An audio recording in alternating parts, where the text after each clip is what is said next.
Good evening, ladies and gentlemen. Welcome to Loas Rink in Cheung Kwan-o, Kowloon. Well, not Kowloon, Cheung Kwan-o, Hong Kong, China. We are Hong Kong League, the HKL, the best ice hockey league here in Hong Kong, the top level league, adults league, by the way. Organized by the Hong Kong China Ice Hockey Association, powered by Power Play Sports and Entertainment. Brought to you by Gatorade, Hockey Worldwide, and Puck Empire. My name is Scott Yang, and alongside with me, my trusty camera buddy without a voice. His name is Tim Poon. He's been with us for, 2 seasons, and he's here with us again. And today we bring you week 14, March the 16th. There are 16 games in the season, in the regular season. We are on this 14th game. And let's take a look at the standings. Torvalds is running away with 34 points in 13 games. They have clinched the top spot. And they will be playing against the Aviators tonight. Aviators, they overtook Hong Kong Panda into 3rd place last week. And now they're fighting to stay in 3rd place or even climb up to 2nd place with 2 more games to go. Nobody wants to finish the season in 4th place, as they would love to avoid playing the Torvalds in the first round of playoffs. And in terms of scoring, your Eric Eustace came back into the lead, last week. And we had Mum Up Power last week, as Eric's mom was in the audience last week. She's probably here tonight again, and we'll take a look around the rink and see if we could catch her. And now Eric Eustace, 13 games, 29 points, 29 goals, 8 assists with 57 points. Brett Wilcox, Black Dragons in 2nd place. Bob Ngan, Torvalds, 51 points in 3rd place. And for the Aviators, their top scorer, Jesse Lucier, who is dressed up today playing the game. He is currently in 10th place, but he has played just 9 games with 30 points. We do apologize not having the goalie standings.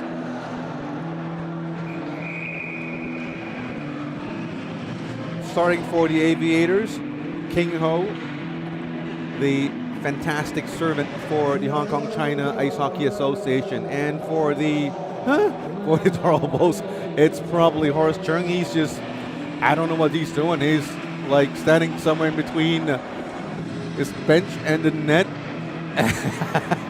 He's just not there. Maybe our main cam can get him. I don't know. Yeah. I don't know why he's standing right in the face of God. But anyway, Aviators versus Torvalds. Horace Chung it is. He is still not in the crease. And the referees are not ready yet. I think it's because we don't have the lines persons. No, we do. Oh, Horace. Now I understand. Horace Chung probably complained about the soggy crease. Hong Kong people, they like to complain about every single thing, including the crease. I never, well, do. I do. No, it's a common thing for goalies. Some like it wet, some don't. I generally like it very wet. The wet is just here in Hong Kong. The ice gets pretty crappy, like halfway through the first period. So I enjoy a little more water. Helps me slide around. But some, like Horace, obviously is better than I am. He doesn't like it, so he asked the officiating crew to kindly clean up the crease for him, and that's why he wasn't there, and now he is. Let's show you one of the great shots from behind him. Yes, Horace Chung in net, and we have a face-off. 3 full periods of 20 minutes each between the first and the 3rd ranked teams in the regular season, and including this week's game, just 3 more games to go. The Torvalds, they are really playing for nothing here, as even if they lost all 3 games, it would not have affected their standings. They are going to go into the playoffs with home team advantage. The playoffs is going to be a best of 3 series, a semifinals, first versus 4, and the second seed versus the third seed. And then on, it will be a 1-game gold medal game and a 1 single game of bronze medal game to decide the winners. So for the Toro Bulls, they will remain in first place no matter what happens in these final 3 games. But for the last 3 teams, Black Dragons, Aviators, and Hong Kong Pandas, it will make a huge difference for them. And for Hong Kong Panda to catch up to the Aviators, the Hong Kong Pandas will have to win tonight, either in regulation or in overtime, to still hold a chance for the remaining 2 games. Otherwise, they would be mathematically, well, not eliminated, but they're stuck in 4th place, or mathematically unable to climb any higher than 4th place. So for the Aviators, if they do not want to drop down to 4th place again, they would want to gather as many points as they can over the next, well, tonight's game and the next 2. And as a side note, we do have a game next week, March the 23rd, week number 15. Here's the shot and they score. Eric Eustace. Pumping fists is Jordan So. It's maybe Jordan has it.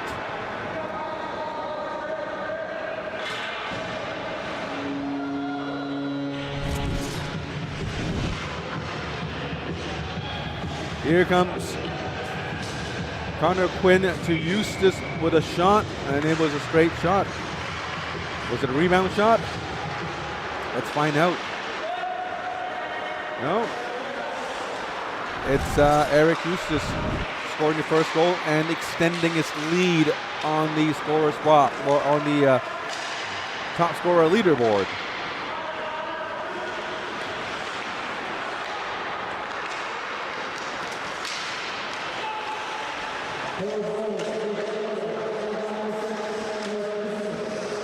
Here's another long shot by Yannick Wong, the number 88, saved by Horace Chung.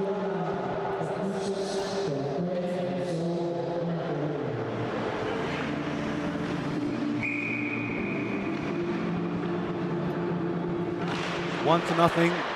Toro Bulls leading early. Yannick Wong with another shot from the blue line. This one blocked by number 19, Kenji Wu.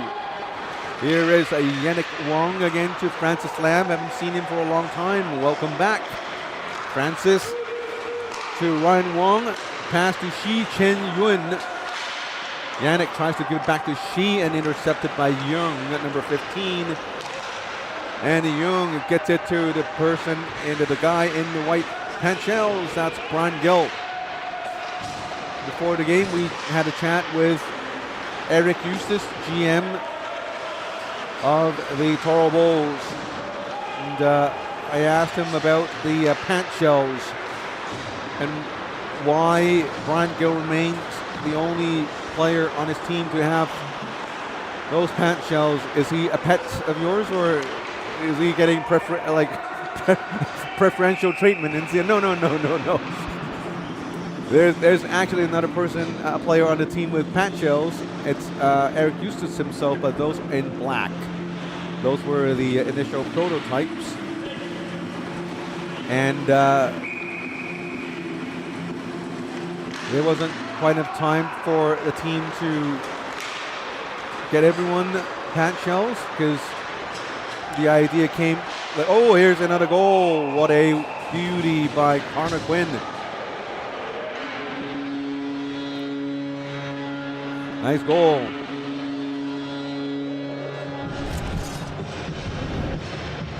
Nice pass an even better placement. Backhand pass tipped, and we have Eric Eustace striking again.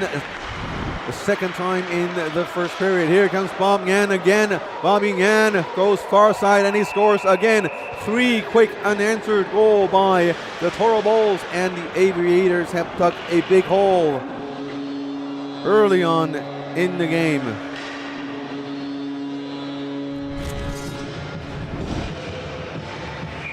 It just fresh off the face off a bad pass by Ari Leung, I remember. And here's Bobby Yan just putting the puck far side, beating goalie King Ho. Here is Jimmy Fanstone, number 72, trying to get some goals back. Goes into the crease. Had a little shove with Bob Yan. But all good. Back to Panchels, this ever so important Panchels. It's just the idea of Panchels came midway through the season, and they were wondering if they should be doing Panchels for everyone in the league or just for their team.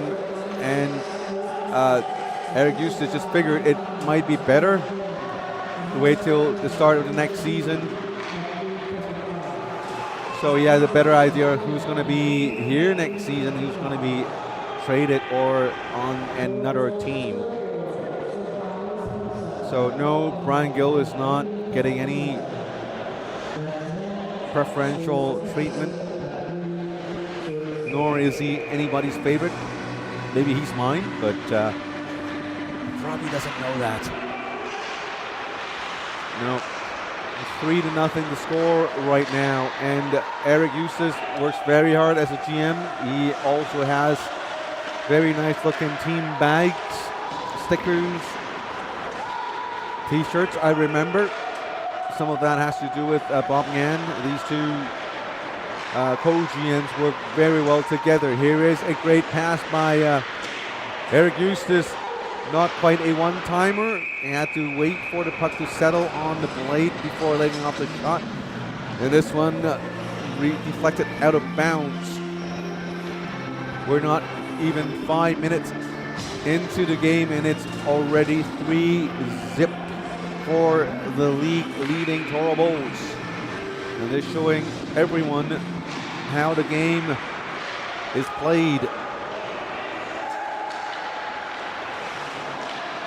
Hong Kong Panda probably watching this game feeling good about their chances of coming back into the second and third place battle.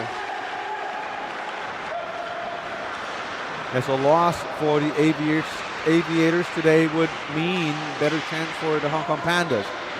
Don't forget, Hong Kong Pandas, they now have Albert Kersons back in their lineup.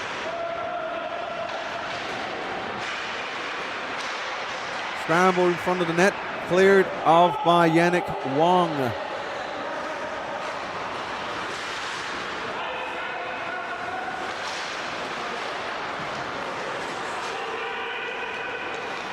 Here comes Brian Knowles in their own zone.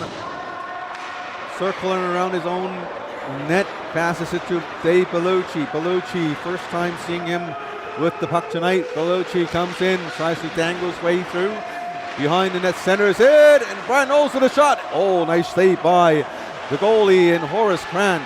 Here is another shot by number 19, Yuno Wong. Back to Jeffrey Tai. Yuno Wong, remember last week, he had to play in the first line as he played on a depleted rock. Oh!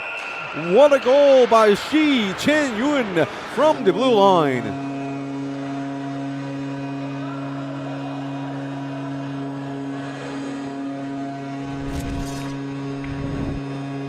And now the lead is down to just 2.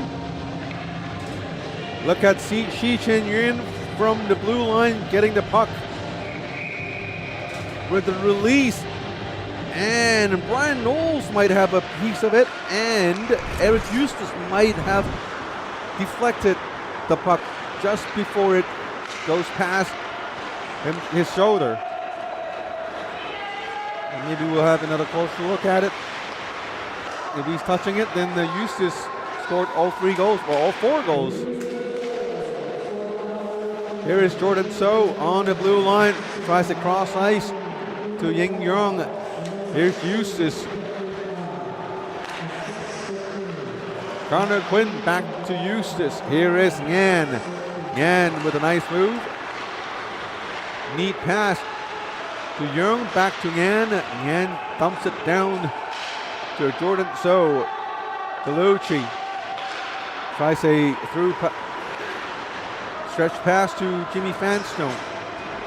Connor Quinn dumps it in, and picking up the puck is Shi Chen Yun on the right side, scoring the beauty from the blue line, taken down by Eric Eustace on the right side, and he drew a penalty.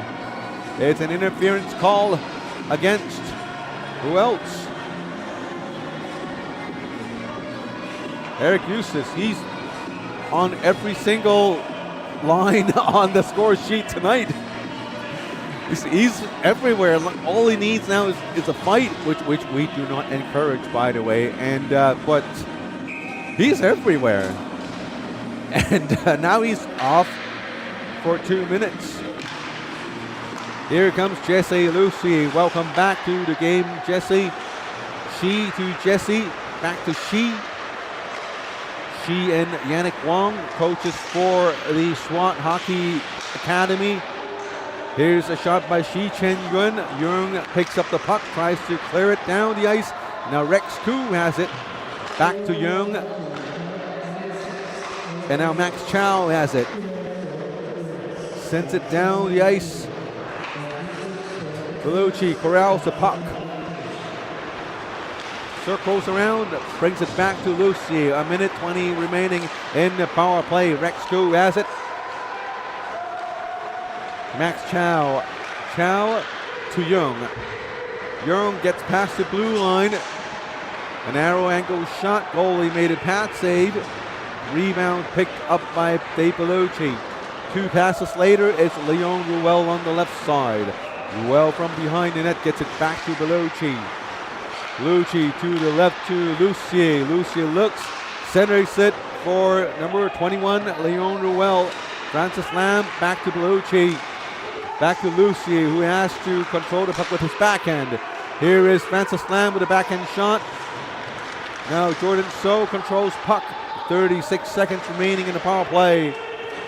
Torobos try to ice it. Blocked by an aviator. Now Jesse Lucier moves in. Lucier gets in. Up close. Stolen by Torobos. 20 seconds to go in the power play. And now Connor Quinn has the puck. Moves in. All alone in his zone. All alone by himself. Centering pass. Goalie intercepted and made a great save.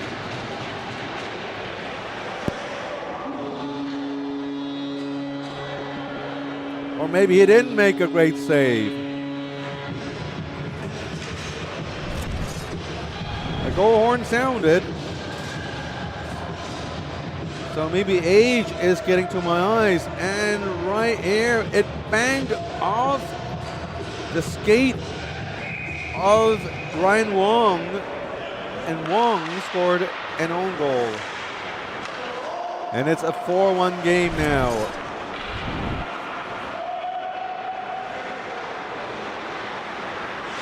Penalties over, 4-1 to score as the Torobos regain their 3-goal lead, even with Eric Eustace in the box.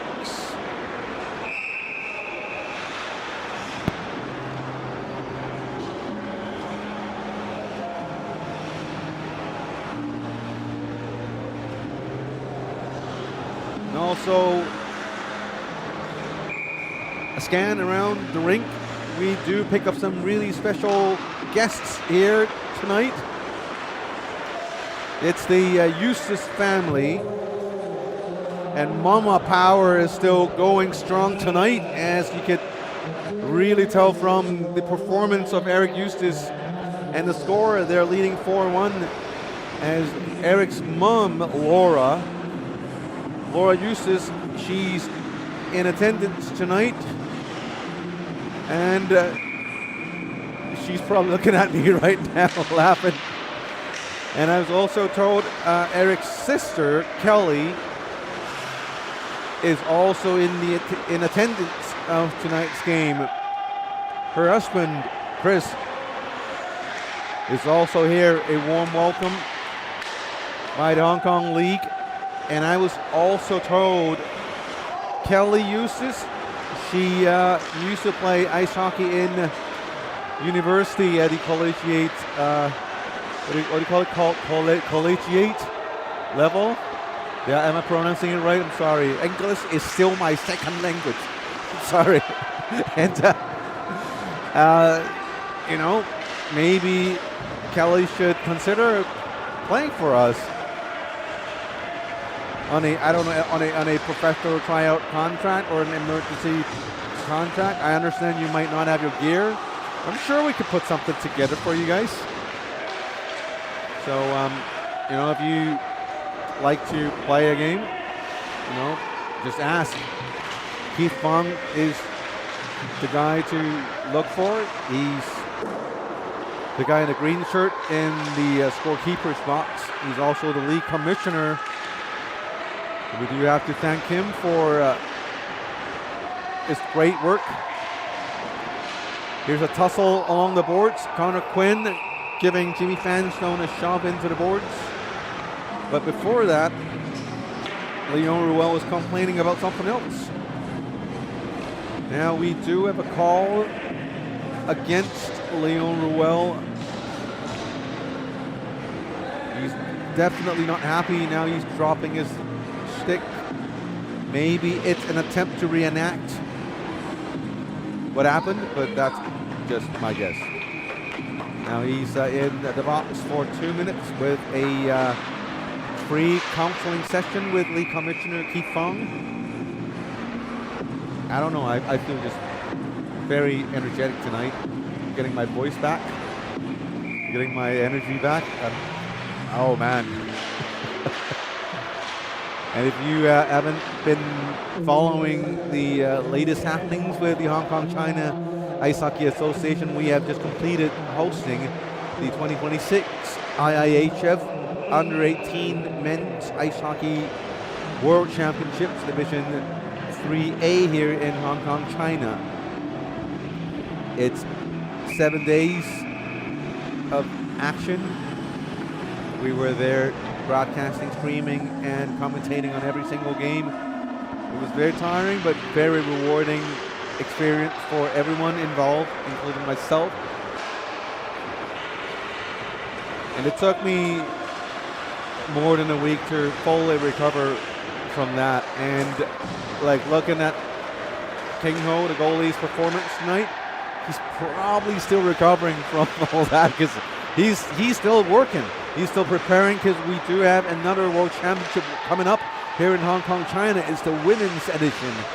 It's the Women's World Championship, Division 2B, I believe. It starts March the 30th. So King Ho definitely working overtime every single day to prepare for that. And his performance tonight probably shows a little bit of that. And hopefully our chairman, dear chairman, Sherman Chan, Mr., has given him a raise by now to kind of boost his morale just slightly. I asked him just before the game, hey, did Mr. Chen, has he given you a raise? And he said, not yet. So I said, I'll give it a go, and another go tonight. We'll see if he can hear it. And I don't know. $10 at least. Just to know people, just let people know you're listening to my suggestions. $10, or I don't know.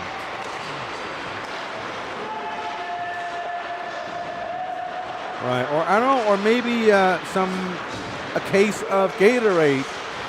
You know, Gatorade, the official sports drink of Hong Kong League, sponsoring ice hockey here in Hong Kong for many, many years, for as long as I could remember. A great partner in ice hockey sports in Hong Kong, and of course, we've seen them everywhere around the world.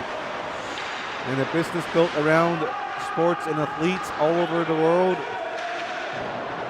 And grab a Gatorade to quench your thirst at any one of the fine retailers near you. 4-1 still the score. As we were talking about Mama Power, the scoring seemed to have stopped, and saved by Horace Chung. I didn't do it on purpose. It's just done it so many times. It's like wired to my brains. I don't know. During that era, it's when I spent most of my time watching the NBA. I'm not sure if I'm even getting the eras correct. It's the Magic Johnson, Patrick Ewing, Michael Jordan era, right? Early 90s for kids too young. It's when Michael Jordan used to play, and yeah, to me, Jordan's the best. LeBron, You want to argue with me?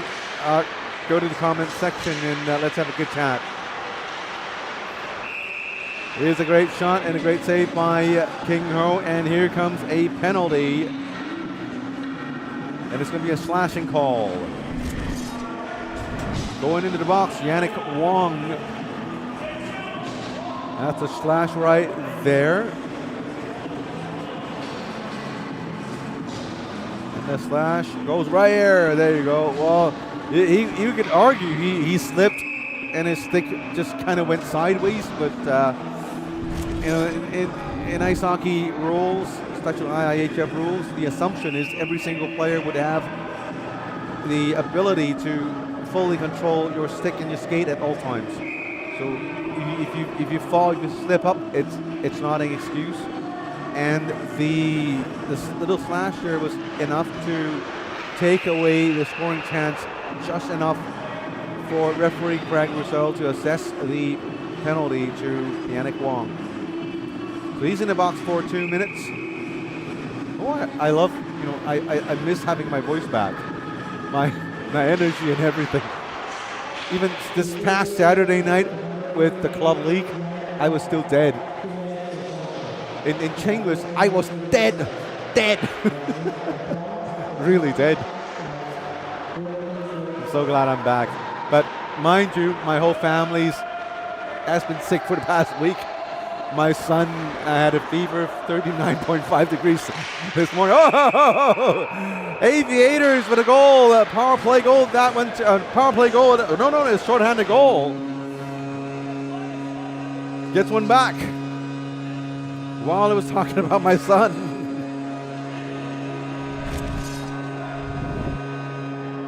Horace Chung trying to handle the puck behind the net, and when he tried to get back, he didn't quite know where the puck ended up, and it was Jimmy Fanstone jamming it past Horace Chung, the goalie. And now the lead is just 2 goals. Toro Bowl still has the man advantage with Yannick Wong still in the box for another minute and 15. Here comes Eric Eustace along the blue line, gets it to the left side to number 11, Ryan Wong. Ryan Wong gets it to Brock Yan, Yan to Wong, Wong to So.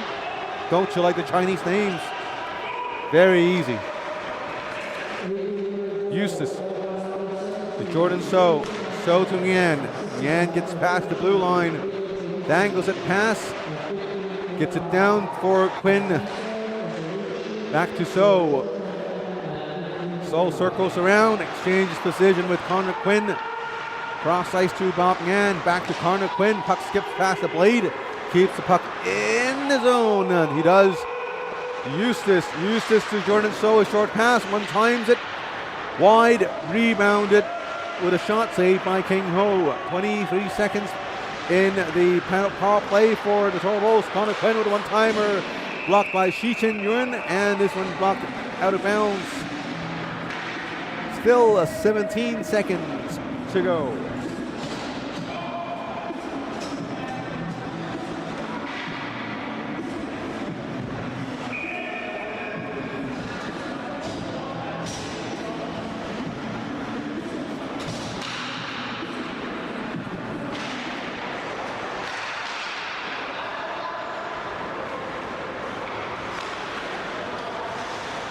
10 more seconds to go in the power play.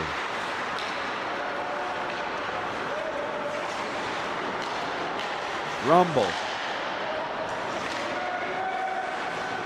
To Kenji Wu. Moves it up to Rex Koo. Bellucci, nice pass to Fanstone. To Ruel, back to Bellucci! Moves it into the backhand, and goalie somehow made the save. Here is a long shot by Ryan Wong, gloved down by Horace Chung. Somehow Chung made that beautiful save. Or was it a save? I don't know. Can't see from that angle. Here comes a beauty. Oh no, he didn't make the save. Bellucci went just barely wide. Maybe offside just an inch or two. Ryan Wong with a long shot from the blue line through traffic. Horace Chung gloved it down for the whistle in his own zone with less than 3 minutes to go in the period. 4-2 to score. Shots on goals now even, almost 13-12. Aviators making a great comeback. Still pressuring the Toro Bulls in their own zone. Now Toro Bulls, Rex Cole coming up from their own zone, breaking out. Here is Rumble. Rumble down deep, back to Max Chow. Chow cannot control the puck. Here is Jesse Lucier. Gets control of it in the neutral zone, gets it onto the right side to Jimmy Fanstone, a great shot, and goalie Pat save and gloved it down for the referee and the linesman.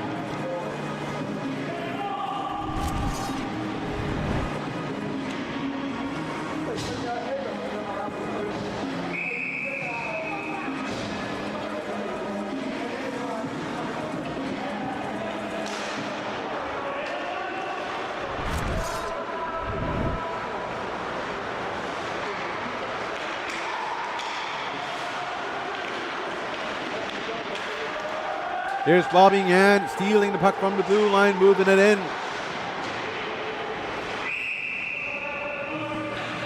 And a shot went out of bounds for a face-off.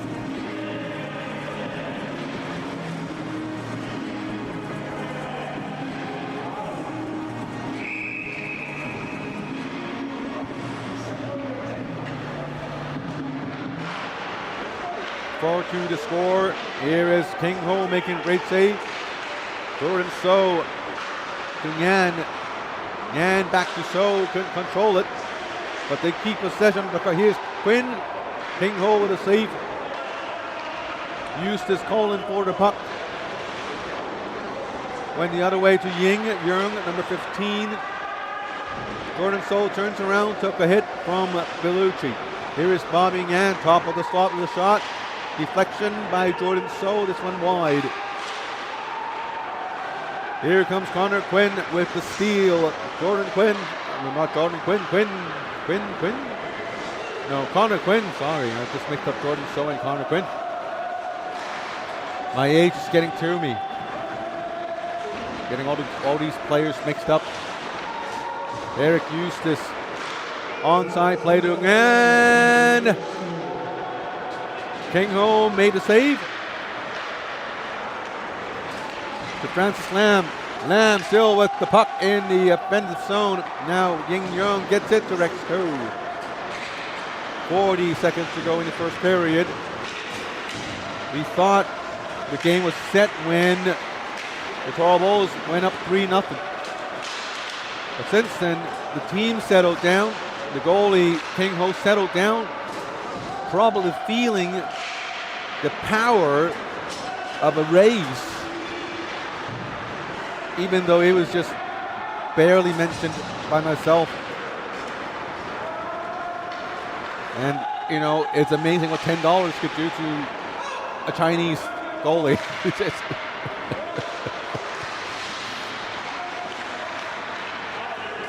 And if the race really turns out to be $10, I don't know.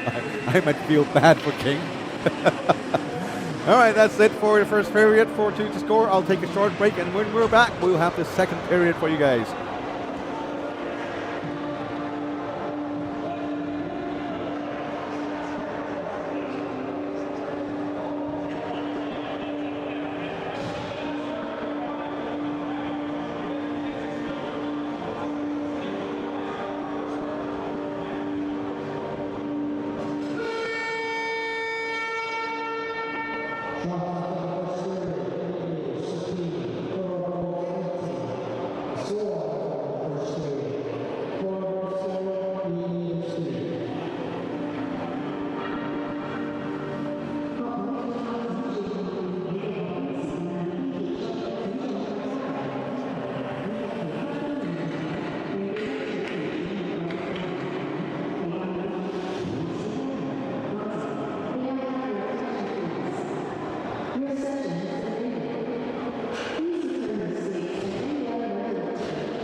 We welcome you back to Low-Ash Rink Live here in Hong Kong, China for the official league here. The HKL Hong Kong League is what we are. Week 14, March the 16th. First game tonight. First place Horribles against third place Aviators. After the first period, the score is 4-2. Shots on goals, 18-13 in favor to the Horribles. And shortly after the intermission ended, the Eustace family actually walked past the broadcast booth to say hi to, not me, but to Eric Eustace behind the team bench. I must say, Chris, the husband, a very good-looking man. Here is another goal by the Horribles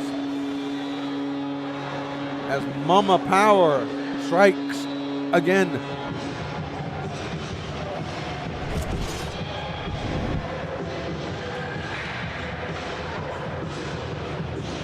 Here comes a breakaway chance.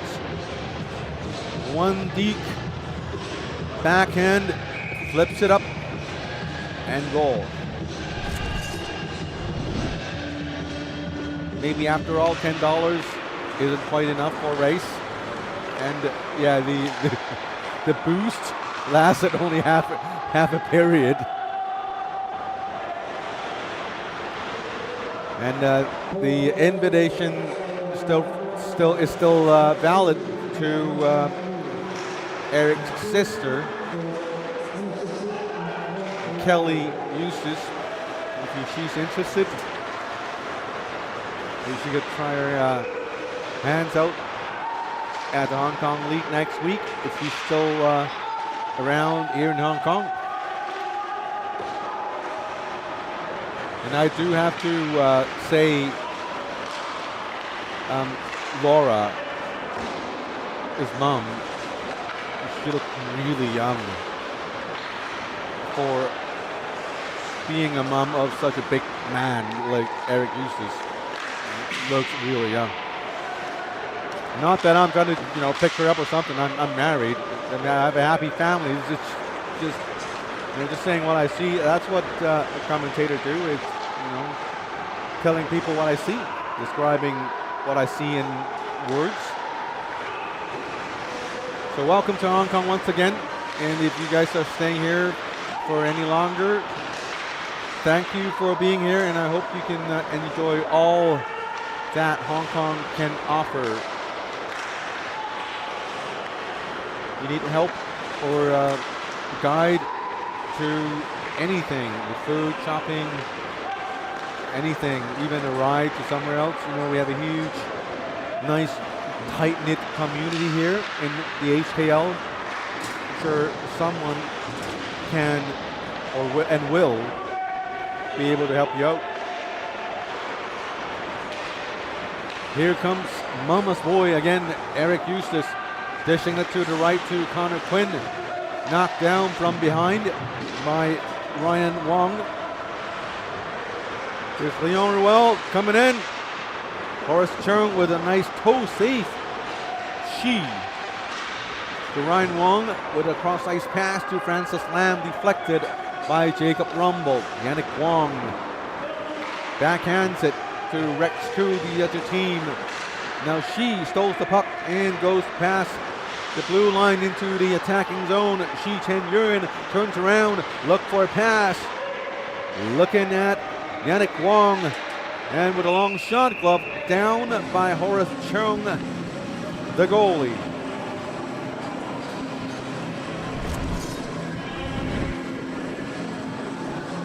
Here's Leon Ruel again, coming in.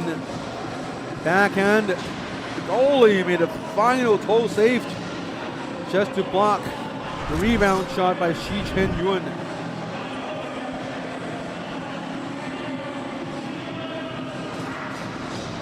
Great save. Let's take another look at that one right there. Take a look at Leon Ruel with the initial shot. Save and the rebound just blocked by a player right there. Here is Lucier with the pass. Back to Bellucci.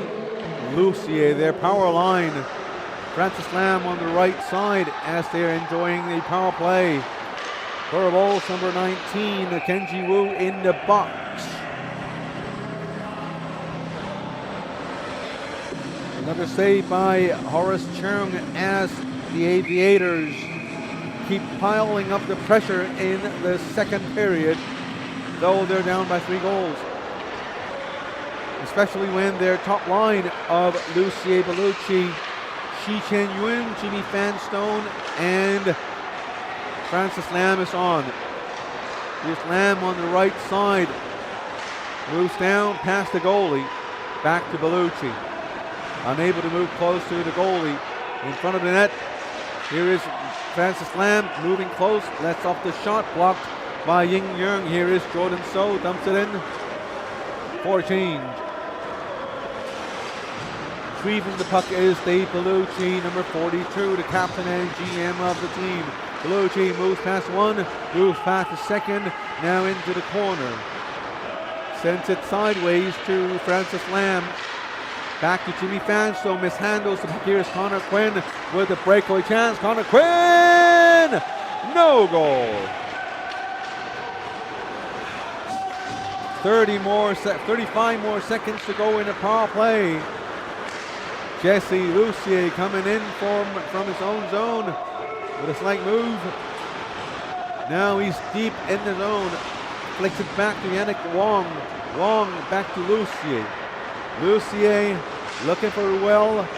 Now gets Ruel down deep in front of net. It's Shi, but tightly guarded. And now it's Connor Quinn. Quinn with the puck again. 10 more seconds in the power play. Quinn, cross ice pass to Eustace, to Yan, back to Eustace with a one-timer, and a great save by King Ho.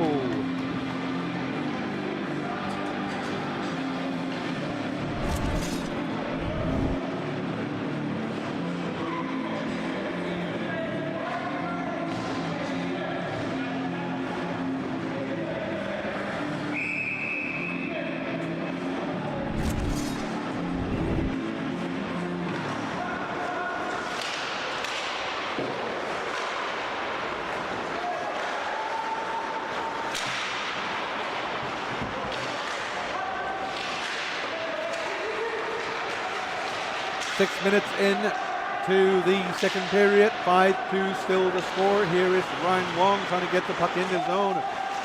Now they do. Julian Chow giving chase. Jacob Rumble to Kenji Wu. Wu with a shot, saved by the goalie. Big juicy rebound. Picked up by Yannick Wong, but stolen by Kenji Wu. Wu to Eustace. Eustace centering pass. Now Kenji gets it with a shot. Julian Chow blocked it with his chest. Yannick Wong, onside play. Yannick! Shot placement, not the best, but a great chance nonetheless. 5-2 still the score. Shots on goal, 24-20 in favor of the Toro Bulls.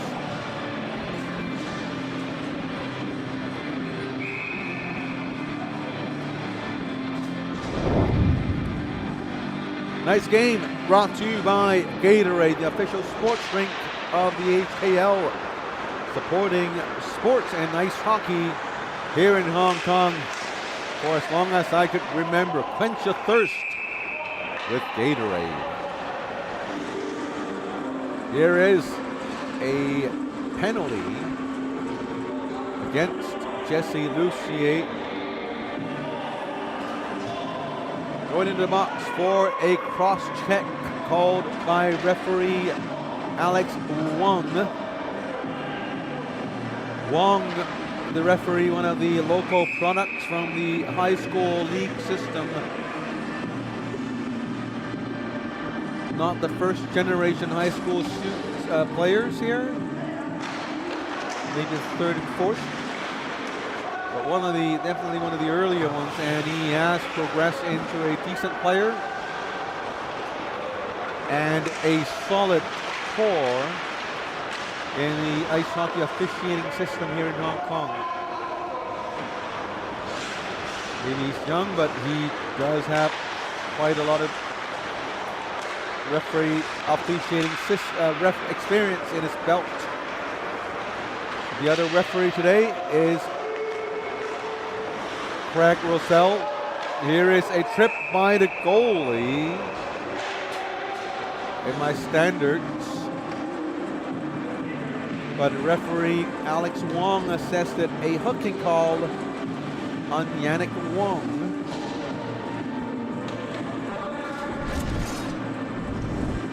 And we'll see if we can find that hook. Maybe right there. Yeah, it's a hook. It's a good call by the referee. It's a hook by Yannick Wong, not on King Ho. Now Toro Bulls 5-on-3 for a minute 13. Two-man advantage for them to extend their lead into 4 goals or even more. A minute remaining in 5-on-3. Eustace with the puck, no shot. Gets it down low to Alex Yan to the side. Jordan So down deep, back to Connor Quinn. Quinn, considering how many games he missed, he's a great player. He is not in the top 5 in the scoring standings, but he is in number 6, playing only 9 games before this game.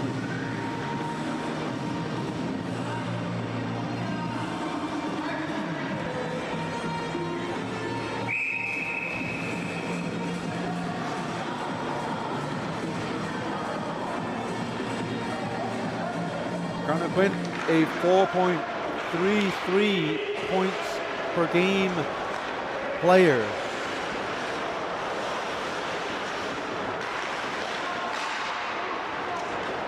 And Eric Eustace with 57 points. He is 4.38.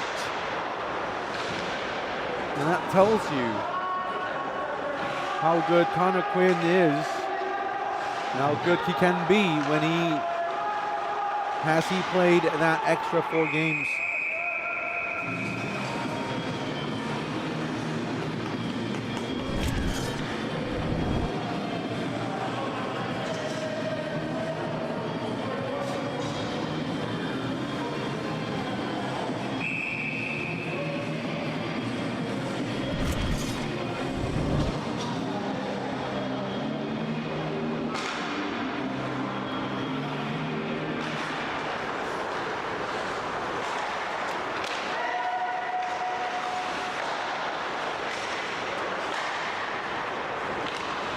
Still a power play for the Toro Bulls with 20 more seconds remaining in the clock.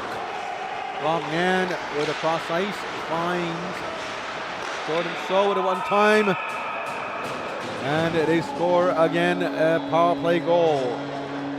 They couldn't score on the 5-on-3, but they managed to do it in the 5-on-4 segment of this brutal power play. There's pretty much nothing the goalie King-Ho could do. Look at the passes here. Cross ice. To the other side. Bang, bang. I don't think an extra $20,000 race would fix that. So, really nothing King-Ho could do. Now it's a 6-2 game. And the Toro Bulls, with those man advantages, had an advantage in the shots on goals department. Now it's a 28-20 difference.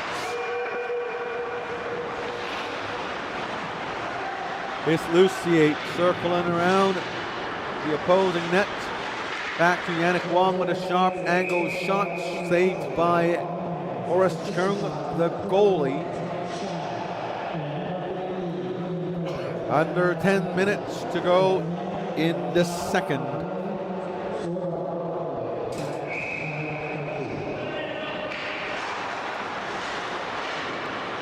Lucier moves in, sends it down off the boards. Jeffrey Ty, Chirac used to Jesse Lucier with a long shot. A quick release this one, and saved by Horace Chung.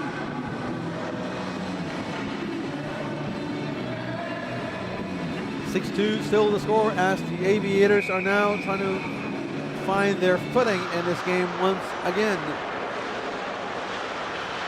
as they attempt to stop the bleeding, block the hole in any leaks they could find, and then begin to attack to cut the lead short.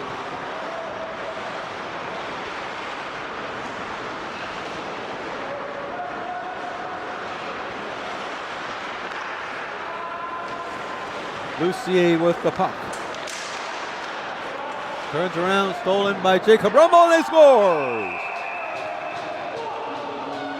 Another goal. This one from Jacob Rumble. So much for white pants. The dude in red pants makes it. Here comes Jacob Rumble with the steal. Goes far side.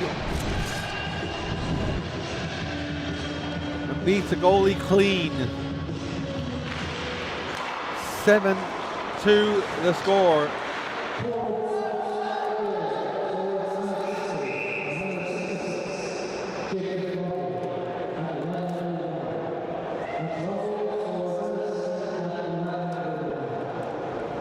Jesse Lucier definitely not happy about the missed pass.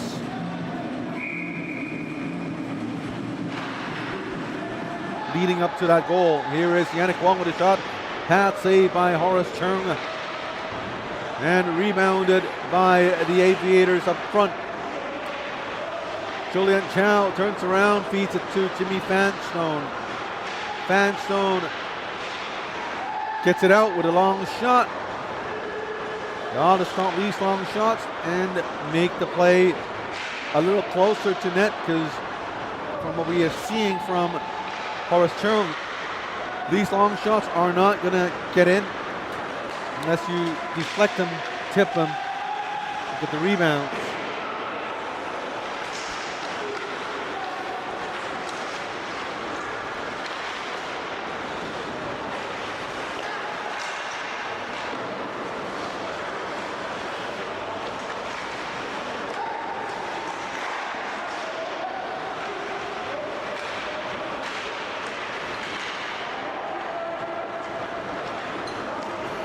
Bobby Yan. A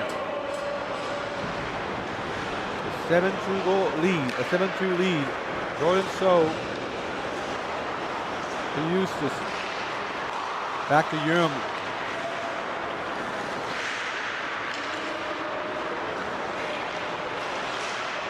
Julian Chow to Francis Lamb. Lamb, centering pass. Chow on the board. Sends it down behind the net. Onto the right side. Ryan Wong, number 11.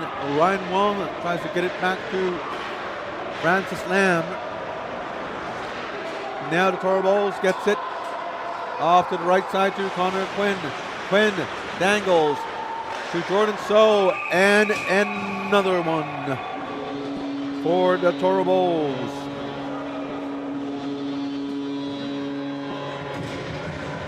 And other than the Toro Bulls and the Eustace family by this rink side, the only people happy about this game might be the Hong Kong Pandas. They're looking in from the 4th spot.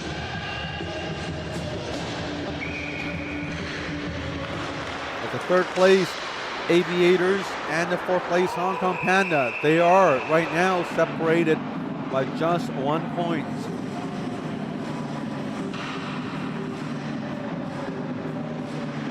Not counting tonight's game, there will still be 2 more games in the regular season to sort the standings out.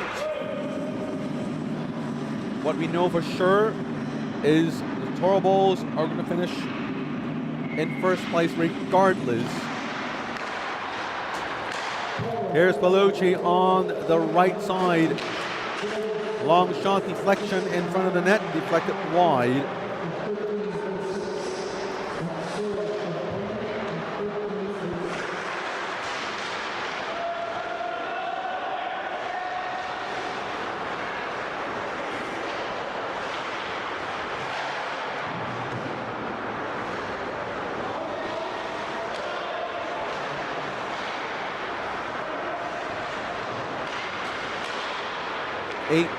Still the score with 6:08 remaining in a second.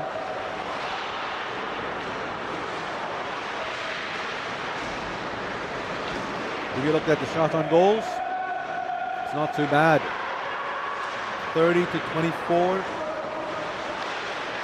in favor of the Toro Bulls. In my mind, I was preparing myself to get to the next part, which was when you look at the shot on goals, it's not as bad as it seems, like the Vancouver Canucks when you watch the games. They're usually badly outshot every single game. But when you look at the score, it's not the same. The score is 8-2. So you look at the stats and you look at the play on ice. There are differences. The Aviators are getting the shots, but those shots, if they get close enough, they couldn't quite solve Horace Cheung at the stage of the game. And the other shots, most of them, they do hit the net, but a lot of them are from the perimeter. Really sharp angle shots. I wouldn't say high chance shots. Whereas the Toro Bulls, you see them with those bang-bang plays, the tic-tac-toe plays, the goal line cross-ice passes, backdoor plays, wraparound plays. You get a lot of variety. And when you mix those shots alongside with the long deflected screen shots, then you have a very potent arsenal. And now here is a slashing call against Jesse Lucy again. It's his second penalty I can recall. If you're really interested in stats, I suggest you to visit our league website at www.hongkongleague.com. I won't spell it out for you, just search for hongkongleague.com. We have the latest in-game stats, player standings, team standings, game schedules, results, and all that.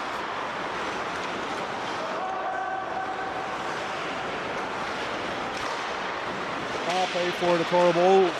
They're up by 6 goals now. Here is Eric Eustace to Bob Ngan, Jordan So to Connor Quinn. It's hard to imagine these players not being on the same team next time around, next season. But it's very hard to say. Here comes a slip up by Eric Eustace. Sandstone to Shi Chen Yun, and sure enough, he gets the goal. 8-3.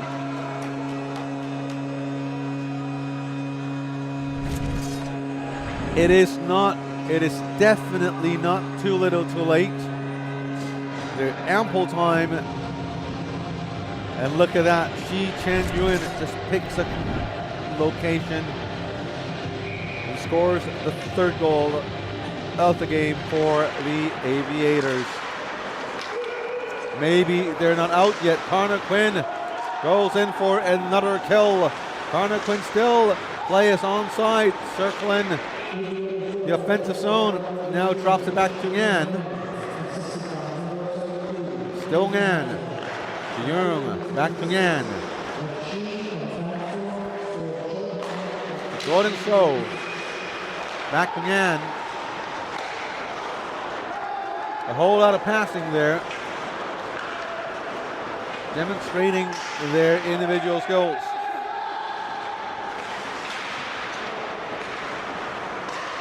And if the Aviators can have more of these kind of plays, they might be able to keep the puck in the offensive zone a little longer, and therefore generate a little more chances here and there. And here is another one.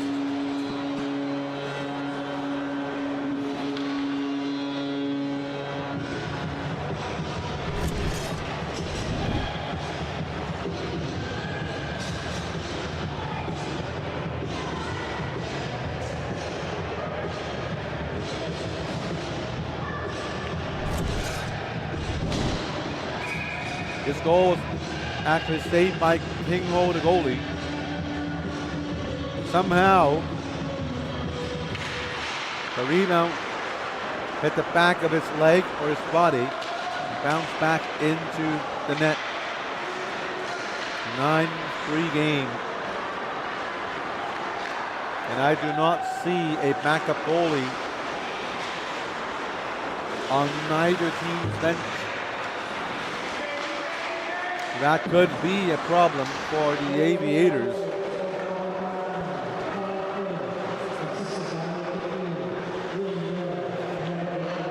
Here's Lucy, cross-ice pass, almost gets it, and now Toro Bulls gets it.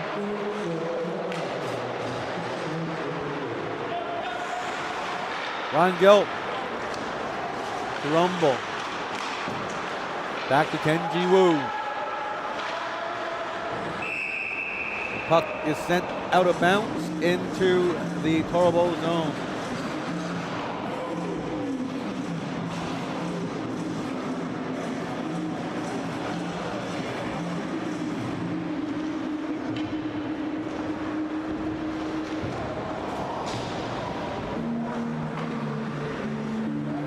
Face off in center ice. Linesperson or linesman KW, as we call him, received instructions from the referee. Face-off is in center ice.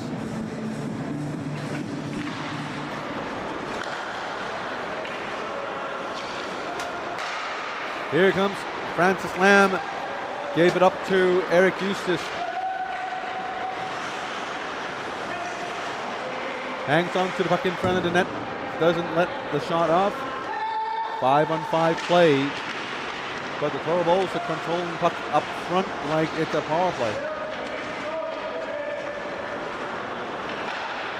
Now the Aviators spread out. Here is Shi Chen Yun. Gets it out into the neutral zone. Francis Lamb on the left side. Knows he could speed pass. the defender, so he skates around, but gave the puck away to Bob Nyan. Nyan with speed. Cross-ice pass, and we have an arm up. It's a hooking call. The puck is not in the net. So I have to assume King Ho made a great save right there. Yes, he does. Shot on goals, 32-25. I'm a stat guy. So looking at the shots on goals, the Aviators could come back. The difference between the shots doesn't quite add up to the difference in terms of the goals. Or maybe Horace Chum really played a gem of game here today. Ron Gill with the puck, intercepted by Jimmy Fanstone. Couldn't move past Eric Eustace.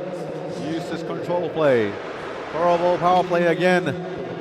Aviators has to stay out of the box if they want a chance in this game. Less than a minute to go in the second. Eustace with a shot. This one blocked by the goalie. Behind the net. Rebound corralled by Brian Gill. Gill back to Nyan. Puck skips past his blade and hurries back to his own zone to pick it up. Minute 04 remaining in the power play and 25 seconds remaining in the period. Nyan chips it to Brian Gill, to Jordan So. So, and still So, to the back and Eustace, and here's one.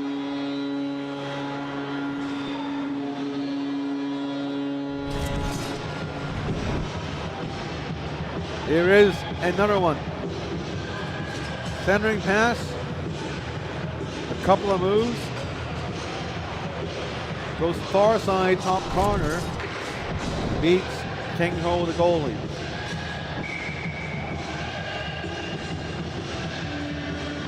The score now is 10-3 with a 7-goal difference. 5 seconds to go. And that should really do it for this period. 10-4 to score. We'll take a look. I'll take a break. We'll come back with more hockey in the third period.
Welcome you back to the third period. The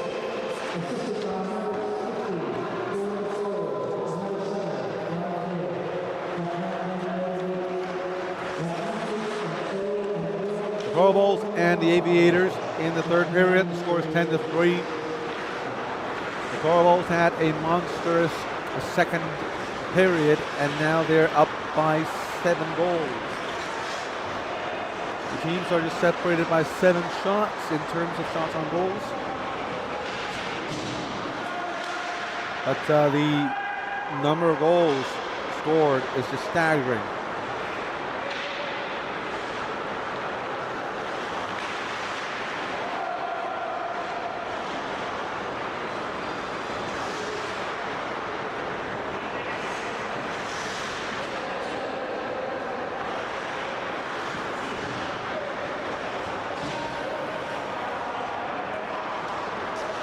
Here's a long ice down the road at the rink, and it's an icing?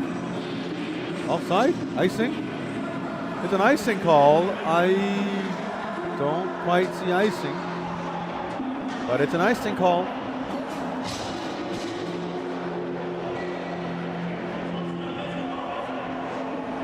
It's an offside call. Okay. 10-3 is the score right now. So far for the Toro Bulls, Eric Eustace, 3 goals, 3 points. But the real star of the game here is number 9, Connor Quinn, with 2 goals and 3 assists for 5 points in just 1 game, and we're not even done yet. Bob Ngan has 2 goals.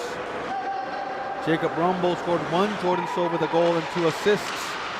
Rex Koo with a goal, and Ying Yong with 2 assists on himself. As for the Aviators, Jimmy Fansong, a goal and an assist. Shi Chen Yuen, 2 goals. Yuno Wong is still a very good performance with an assist.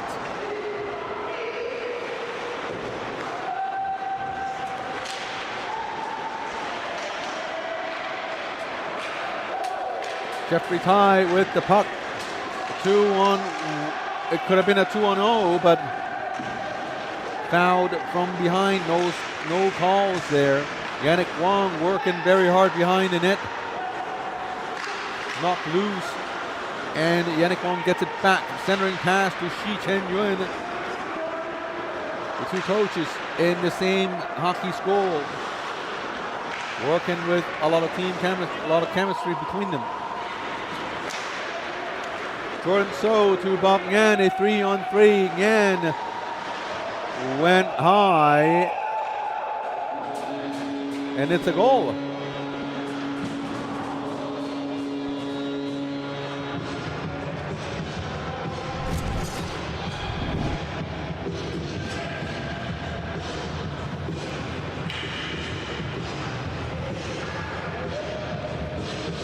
Shot was just roofed so hard, it remained stuck in the corner of the net and had to be fished out by Shi Chen Yuen.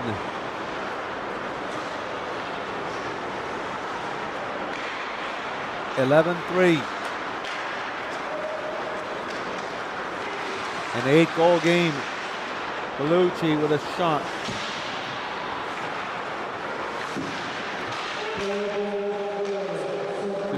Lucier. Jesse Lucier not hitting his shots here tonight. He had a great shot, but not a lot of luck today as his shots, a lot of them, ended up slightly wide and slightly high. And Bellucci does have better luck, but for some reason, Horace Chong tonight on fire, stopping Bellucci time and time again.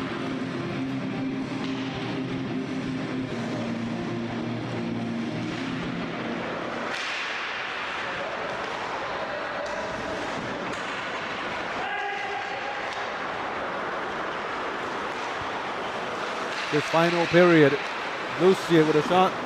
This one again wide. Puck bounce into Rumble's stick. Rumble with a shot. Glove saved by King Ho. Held on to it for face-off.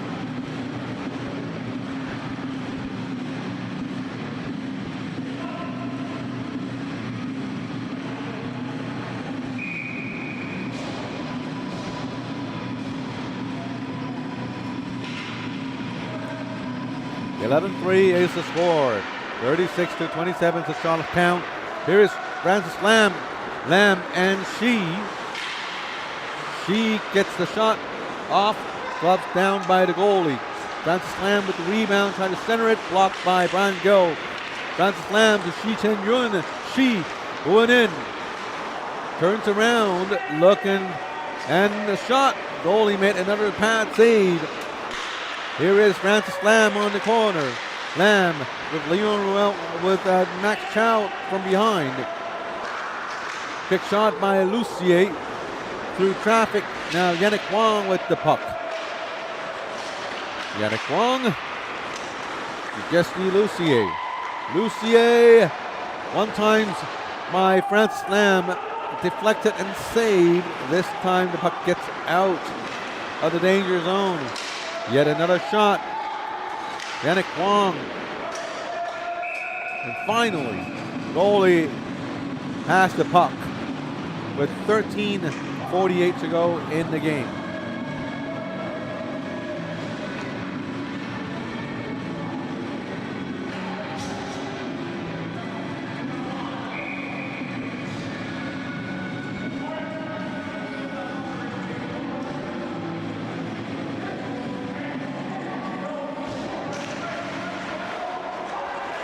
Ryan Wong with a long shot, blocker safe by the goalie.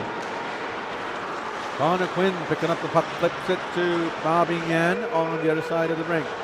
Yan with a couple of moves, goes in deep, in front of the net, missed the shot. Jordan So with the pass to Connor Quinn. King Ho saved it. Eric Eustace, Yan,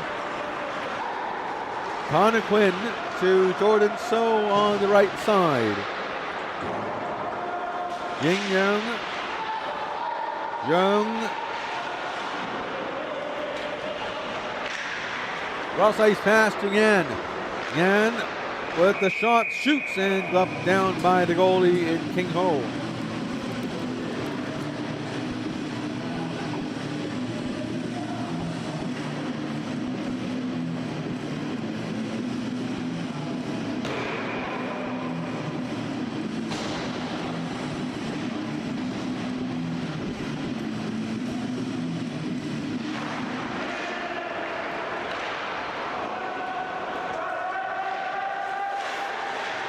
Aviators for the face-off. Ying Young sent it down, took a hit by Jesse Lucier. That one not called, and here is a good save by King Ho. Tap on the head by Jordan So.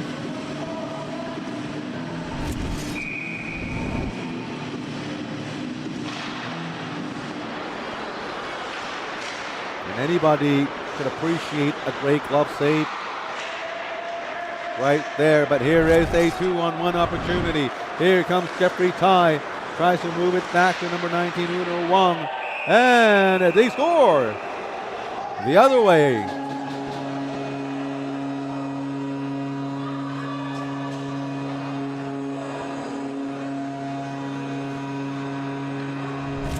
Great to see kids to score in this league here. Jeffrey Tai on the left, centering pass to Yuno Wong. Wong puts it past the goalie. And Horace Chung right there. When in doubt, direct the puck towards the net. You're almost never wrong. Well, there are exceptions, but almost. Here comes Jeffrey Tai again. Tai to Brian Knowles. Goalie had to hang on to the puck. Lose out on a face-off in their own zone. 11-4. Still a 7-goal lead.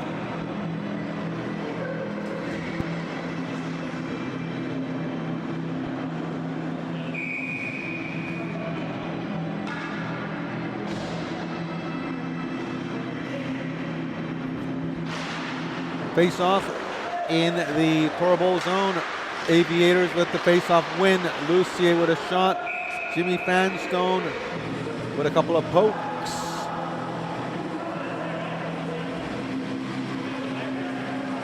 We're talking to Eric Eustace, the GM for the Toro Bulls before the game. And obviously this is the wrong angle.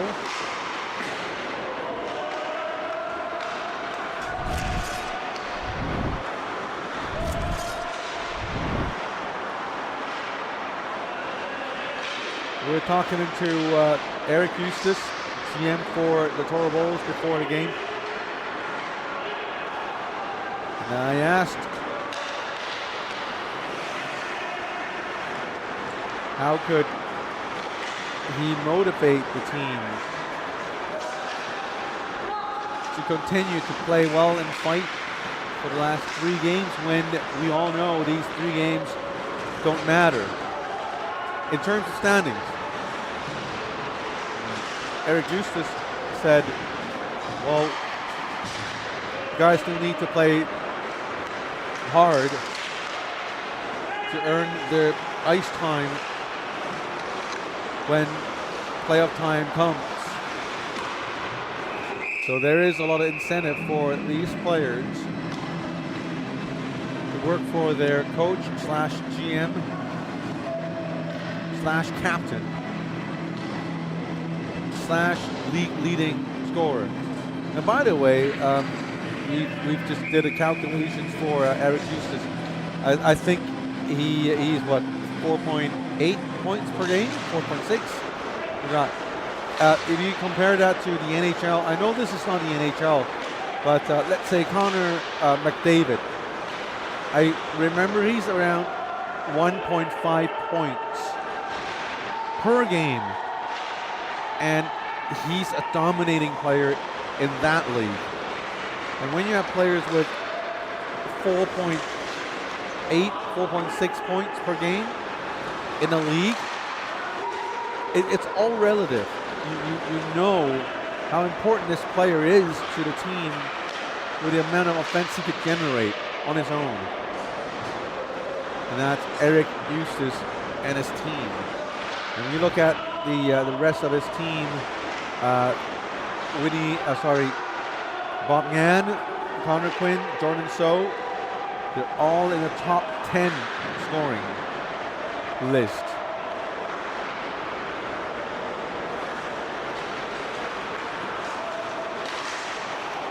Here's Jimmy, here's Jesse Lucier with a little tuck there.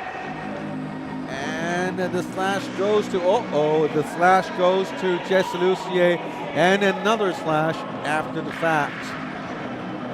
The slash on Bob Yan. Yan shook his hands off. Looking at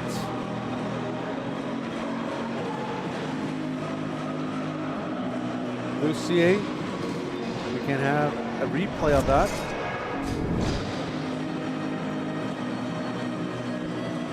Oh, sorry, it's it's on the reverse. Here it comes. Lucia coming in. That little slash on the goalie. That was called by the referee, and he's not happy for sure.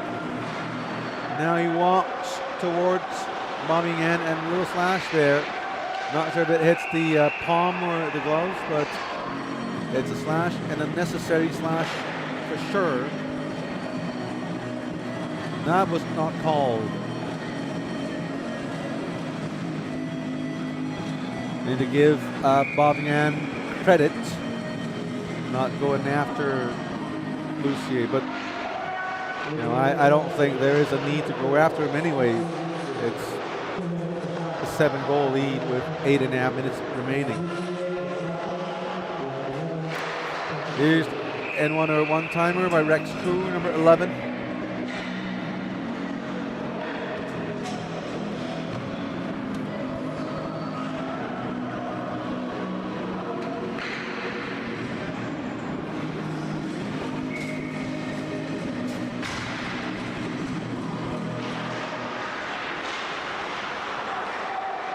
Here's a long shot at Max Chow. And for some reason, it scored. And hopefully, I have the footage with me. I did not expect expect that to happen.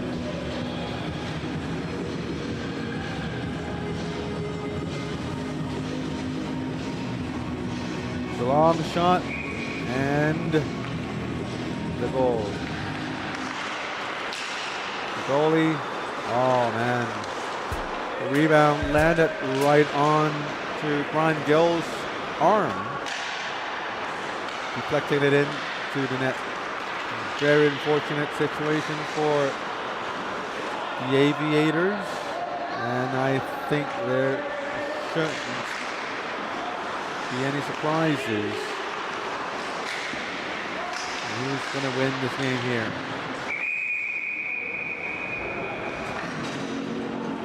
Rex Koo, a great player. He was with the Hong Kong China representative team program. Started his 2021-22 season with the under-18 team for Hong Kong China.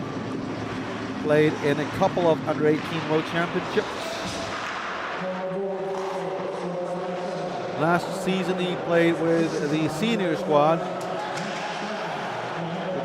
2 assists in 4 games. This year he played with the under-20 team in the U20 World Championships, getting 6 points in 5 games.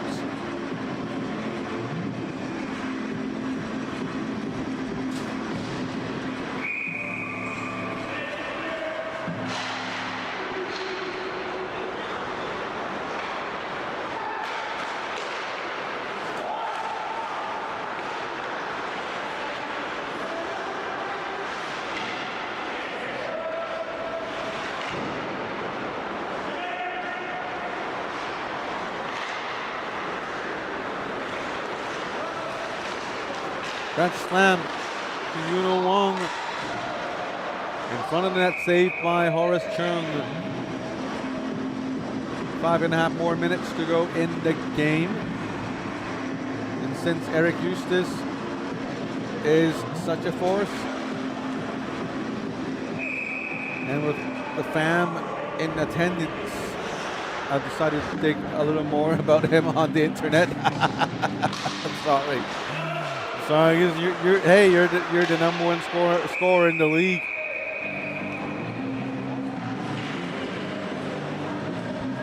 Eric Eustace played a couple of seasons at the NCAA level, and since then he's been in Hong Kong ever since. He's always played at the highest level here in Hong Kong since the 2018 season. Here's a near goal right in front of the Aviator zone.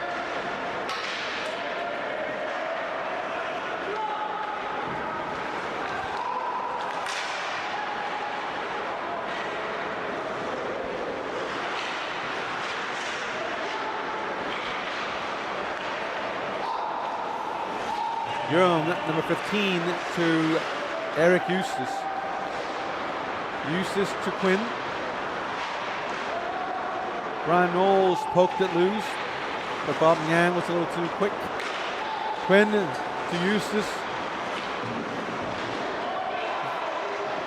Eustace with a shot, saved by King Ho. Poor King Ho must be tired by now. Here's Eric Eustace. 5-on-5 now, but pressure's all on the Aviators. Larry Leung has a breakout chance, but he's not quick enough to get to the puck first.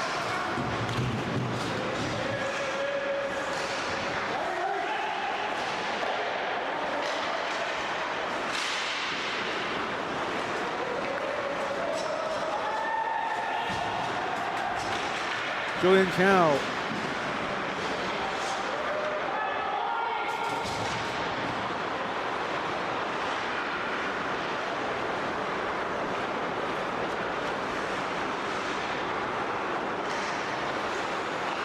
3 more minutes to go. Max Chow sends it out into the neutral zone. Here is Julian Chow. And number 4, Ryan Oles. Jacob Rumble. Rumble with a nice goal of his own. Lucci sends it to the right. Jeffrey Ty in front of the net. It's Brian Knowles. Tries a cross ice. Pass didn't connect. Back into the net. Back behind the net. Ryan Wong. Jeffrey Ty with a shot blocked. 2:15 to go in the game. Rex Koo. When you look at the Torbo lineup, even their second line with Rex Koo, Jacob Rumble, Max Chow, and Brian Gill, it's still a lethal one. Here is a trip by Brian Knowles. Knowles fell down, and a stick and extended, tripping a Torbo player, and that just sums up the entire game. Lots of mishaps. If you look at the shots on goals, it's 47-45. It's very, very close. And that level of competitiveness could not be reflected on the goals scored. 12-4, an 8-goal game. So now they are still in 3rd place after this game, the Aviators, but if the Hong Kong Pandas can win the game tonight, they would reclaim 3rd place.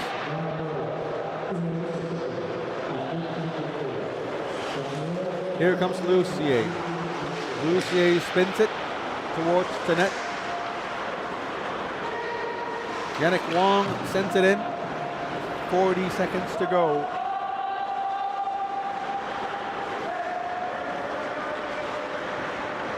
Here is Connor Quinn. Final half a minute to go. Lucier with the puck to Francis Lam, onside play. Francis, well, decided to bring the puck a little too close to the net.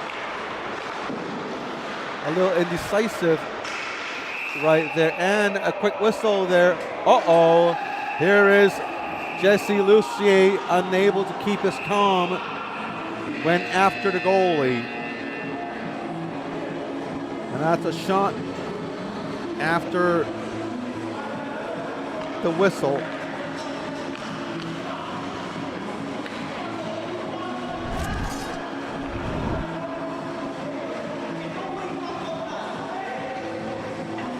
You look at Lucier coming out from behind the goalie, and it's right there, a shove.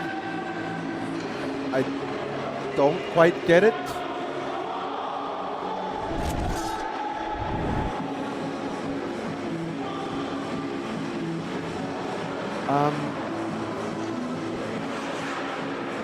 I don't quite get the reason behind the shove,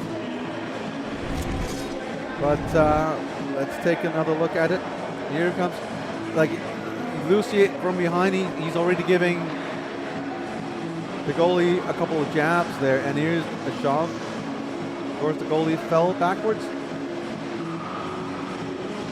Here's a slash from behind the net, and maybe it's something Horace said to Lucier, and he wasn't quite happy about it. But uh-oh, Horace has blood coming out from his lips or teeth. It's totally unnecessary, and we'll see what the referees are going to do about this. The final score, 12-4.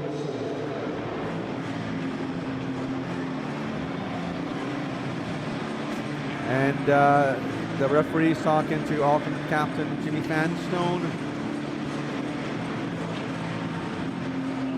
And it will probably be, given the history of this league, there might be suspensions And we do see League Commissioner Keith Fong following the officiating crew, probably asking for information and maybe, I don't know, footage from myself.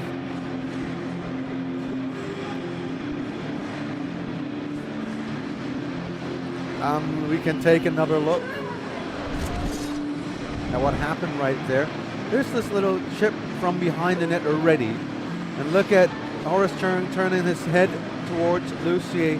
I'm guessing he said something, and then Lucier gave him the punch to the face. I really wanted to avoid. Look at the slash right there from behind Lucier, and then look at the goalie turning around and the chop right there. I'd say the blood comes from a cut from the mask, but that could have been totally avoidable, and it's completely unnecessary. So anyway, we'll take a break from here, and when we come back, we'll have the other game for you. It's going to be the Black Dragons against the Hong Kong Panda. My name is Scott Yang, alongside with Tim Peng. See you in the next game.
Welcome back to the West Ring, folks. This is HKL Hockey, Hong Kong League, hosted by the Hong Kong China Ice Hockey Association, powered by Power Play Sports and Entertainment, supported by Lohash Rink, Gatorade, Hockey Worldwide, and Puck Empire. My name is Scott Yang, and alongside my trusty camera buddy, fortunately we can't have a mic for him still. We don't have a mic for you still.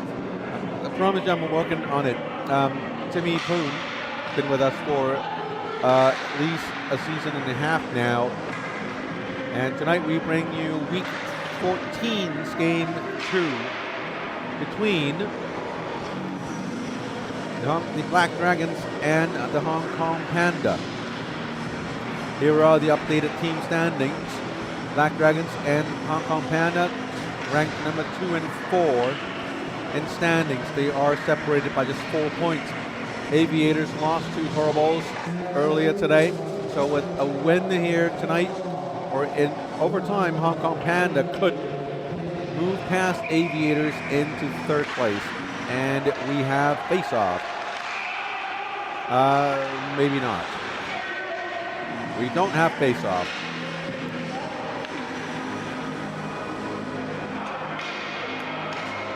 Face-off is reset.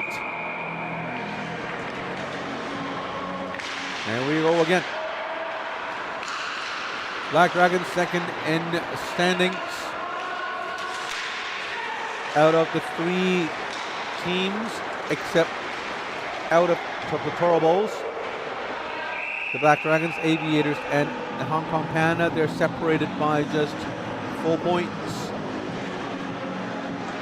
Including this week's game, 3 games to be played.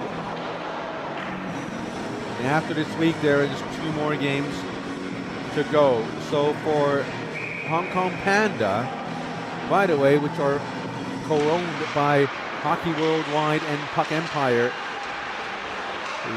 every single point from today becomes very important as they are trying to climb out of the basement of the standings. Nobody wants to play the Horribles in the playoffs. You look at the Horribles rosters: Eric Eustace, Bom Yan, Connor Quinn, everyone on, and Jordan So. That roster, it's very hard to beat. And here comes Black Dragons with a shot. Goalie Evan Thorpe made the save.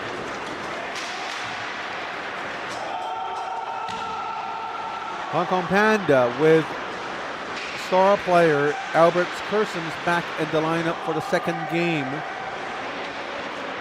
He's been out for an extended time due to an undisclosed injury, and he was placed in the LTIR. long-term injured reserve list. Now he's back at the most crucial time of the season, down the stretch. He hopes to at least keep the Hong Kong Pandas in third place, or better yet, challenge for a second place finish in regular season. Goalies for both sides. For the Hong Kong Panda, it's Evan Thorpe, number 72. And for the Black Dragons, Rexton Chui, who played for the under-18 Hong Kong China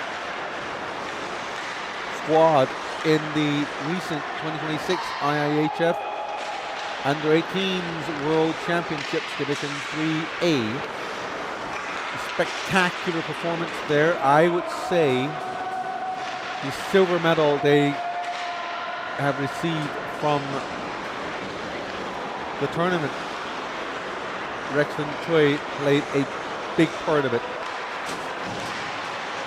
He was ranked first overall in terms of save percentage and goals allowed, goals against average in the tournament, and he was named best goalkeeper of the tournament.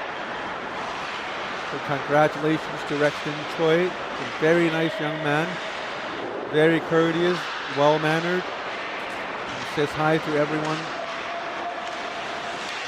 Well, I think everyone, at least he says hi to me every time. So great kid, and I wish him all the best, and especially when he graduates from the U18 squad and competes for a spot in the senior squad.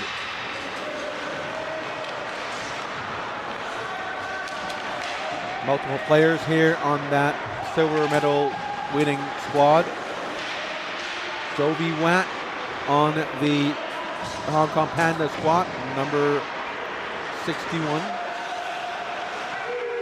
And also the Hong Kong Panda today, they had a few emergency withdrawals from their regular players. They would have to make emergency call-ups in number 8, Henrik Pang, also a silver medalist in the under-18 squad. And number 78, Julian Ikeda, son of Kosuke Ikeda on the Black Dragons. So we have a father and son combo, but on different squads. Henrik Pang today wears number 8, and Julian Ikeda wears number 78. We have a power play going on for the Hong Kong Pandas as number 7, Titless. Not Titless Joe for sure.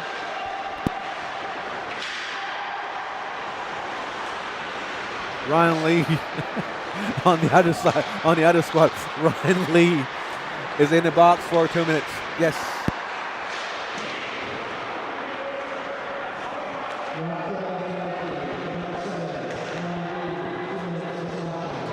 So we have a short bench. Well, we would have had a short bench without these emergency call-ups. So thanks to Henrik Pang and Julian Ikeda for helping out.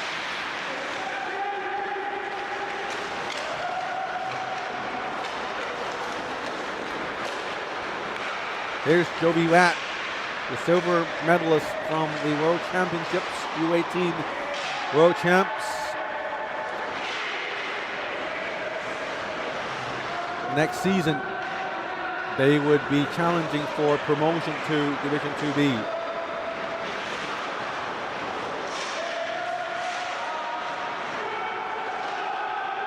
Joseph Latour last week, he wasn't here.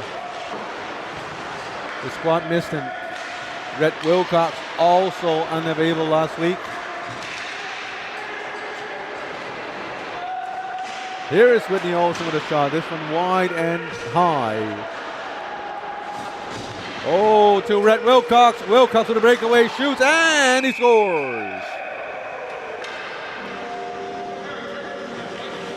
Rhett Wilcox gets the stretch pass, moves up the ice, and gets the go-ahead goal of the game. Beats Evan Thorpe. Let's look at how Rhett Wilcox scores. Simple, wow. Clips the inside of the post. That's the widest you could shoot without hitting the backboards. Clips the inside of the post. Really nice placement. Nice hands.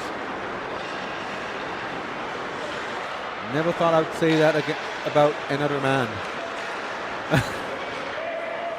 The last time I said that was to my wife.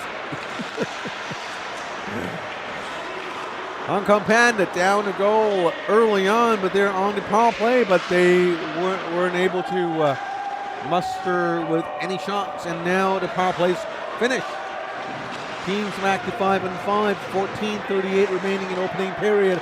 Now Kosuke Keita gets the puck, couldn't get a hold of the puck. Number 6, Jonathan Yu gave it away. Number 88, 89, Brandon Lui. Brandon Lui also on the U18 squad in the World Championships. Brandon Lui tries a one-timer, fans on it. Olsen, 2-on-1. Olsen and Jovi. Jovi flips it to Olsen. Olsen, no, stoned by Rexton Choi. It's amazing how much a player or a goalie could grow in a year. And when you look at Rexton Choi, it's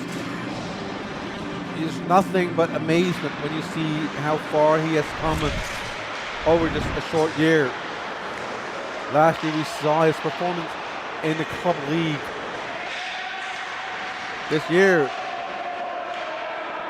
in the HKL, he's handling himself with grace and he's contributing actively to this team.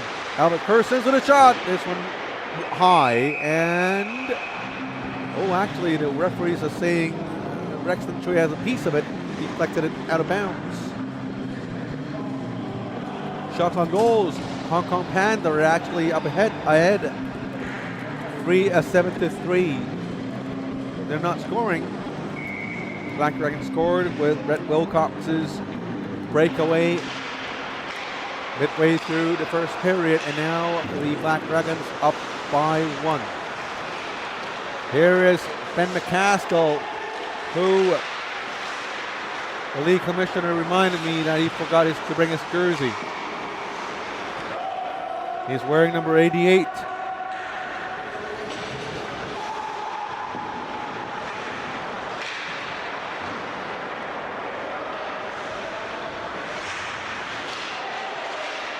Olsen. To Curzons. Referee Craig will show signal for a potential high stick, but waved it up. Curzons in the slot to Wilson. Olsen. Goalie made a save. Another save. Wow, I cannot believe my eyes. Here comes Curzons again. A lot of pressure by the Hong Kong Panda. Now they couldn't keep it in their zone. Albert Curzons spins around. Knocked into the boards by Antonelli. Here is Whitney Olsen. Olsen flips it. Shot. Goalie made another save and cover it for a face-off.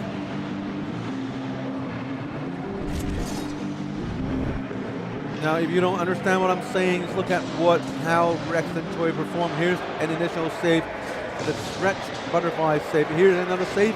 He gets up from his butterfly position for a blocker save. And there's more. There's another wraparound by Albert Persons, but we couldn't capture it in time.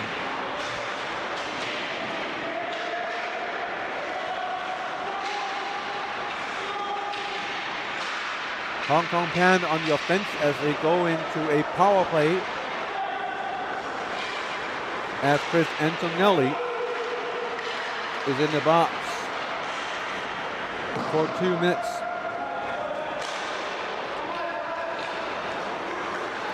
Ryan Wong, rather, is in the box for 2 minutes.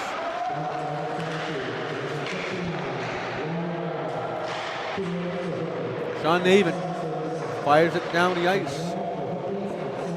Henrik Pang picks up the puck, the emergency call-up. He was one of the most important forwards for the Hong Kong Chinese squad in the U18 tournament. Here's a hit by Rhett Wilcox into Jovi Watt.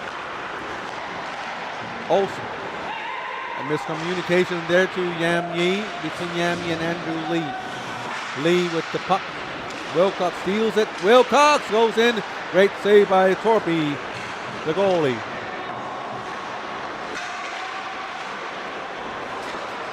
Here's number 22, Yam Yi, fires it down.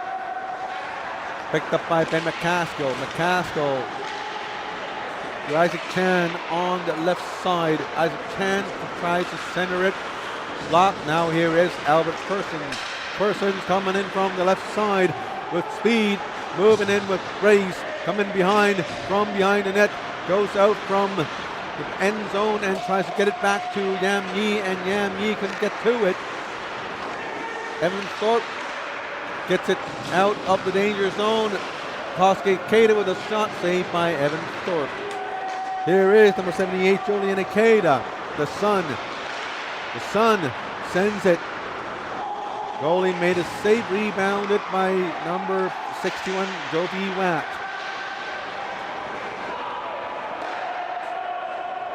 Evan Thorpe with the save. Joe Cheng. Cheng to Julian Ikeda. Ikeda moves in with a shot. Blocker saved by the goalie. Shots on goals. Hong Kong Panda are actually ahead 11-9. But thanks to the amazing play to Rexton Tui, his team is up by a goal.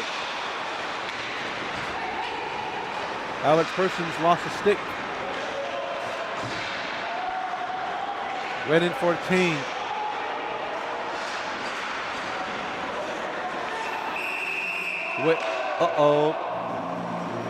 Olsen going back into his bench, clutching his knee or groin or hand. Sorry for going after the groin, the first thing.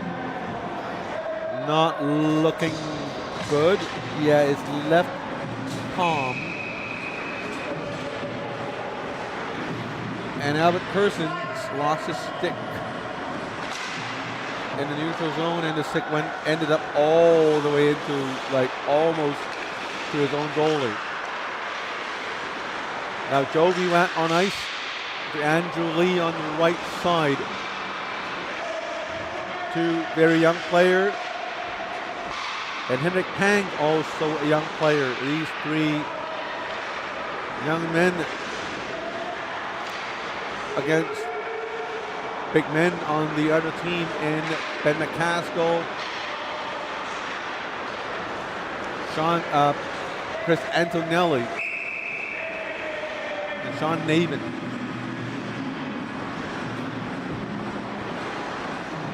Last game, Jovi Watt was paired up with Andrew Lee,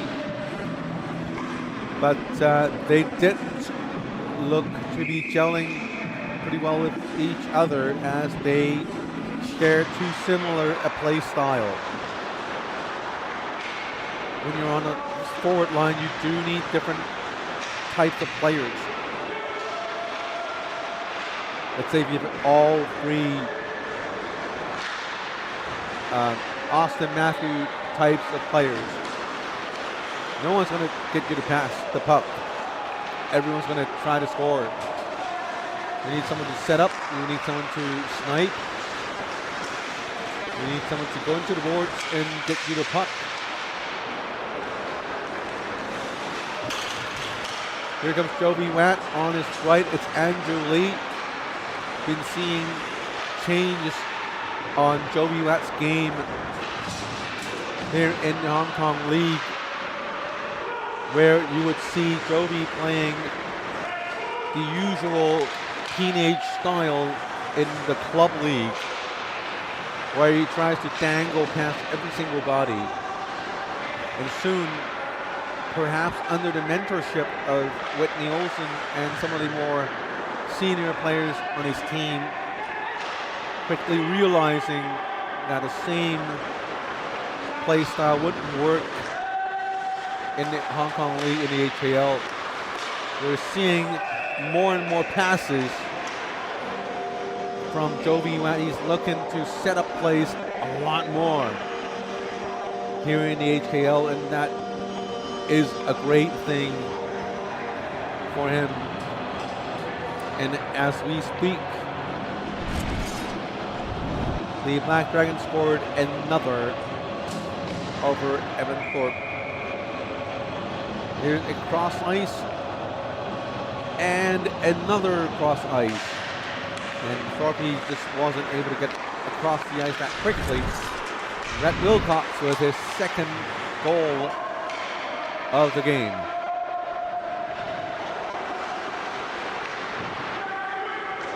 But because I do believe in stats, 11 to 10 is the shot on goal, shot count.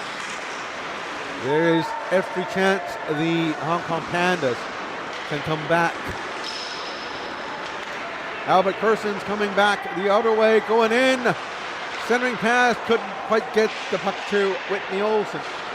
Olsen back on ice after the injury to his fingers, or his palm.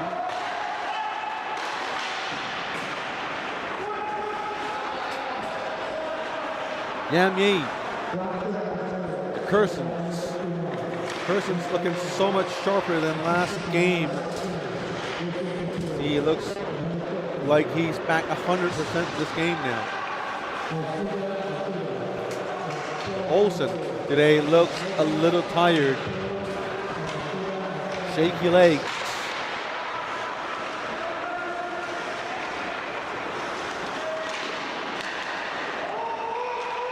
With an arm up by the linesman Sigmund for an offside call. Olsen into the offensive zone. Kerson's knocked the puck down midair. But intercepted by the Black Dragons. Olsen at the end of the shift, so as Kerson's goes back into the bench for Uphead youngsters in Henrik Peng and Andrew Lee. 5.5 minutes to go in the first period. 2-0 is the score. Black Dragons leading the game by 2 goals. Not a huge lead.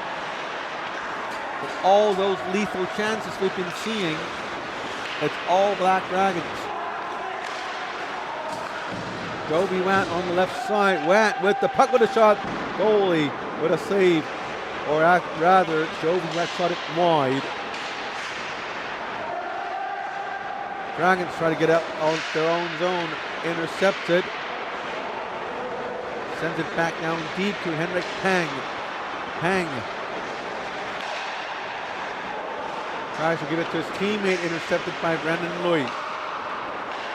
Teammates in the World Championships. There's a long shot. Evan Thorpe wanted to glove it down, but puck was shot a little too hard, so he had to deflect it to the sides. Here is a 2-1-2. Here is Henrik Peng with a shot blocked and into the corner. Peng with his own rebound. Sends it, and we have another whistle. 4:21 to go in the opening period. 2-0 to score. This is Black Dragons versus the Hong Kong Pandas.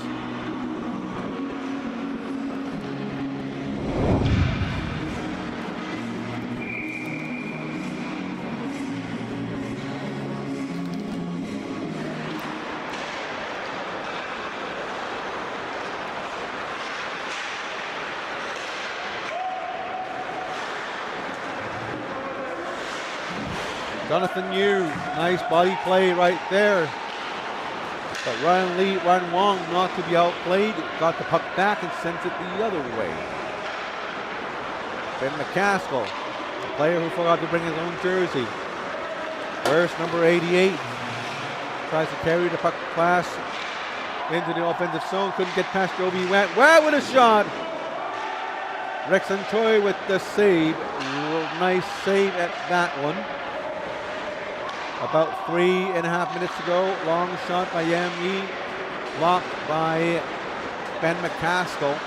McCaskill tries to leave it for Antonelli. Antonelli gives it back to McCaskill. Centering pass. Shoots and saved by Evan Thorpe.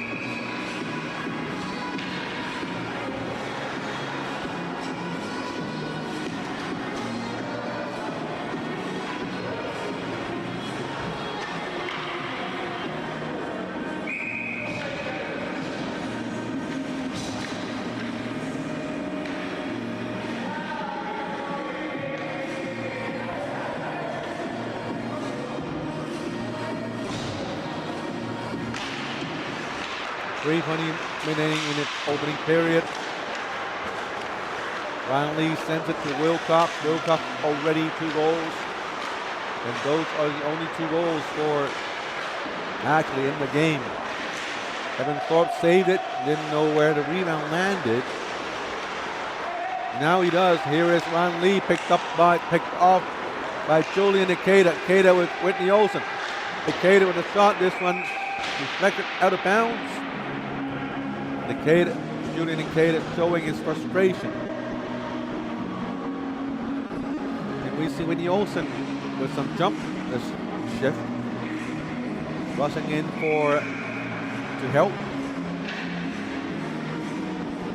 But I don't know, was it me or is it just me? Was it real or is it just me? Olsen looks gassed. Timmy Poon says yes too. So I wonder why. We need a interview with him after the game. Here's Albert Kersons. Kersons still with the puck. Skates into the corner. Very nice move. Here's McCaskill with a shot. Oh, that one was iffy. Evan Thorpe almost didn't get it. And now McCaskill puts it in to the net.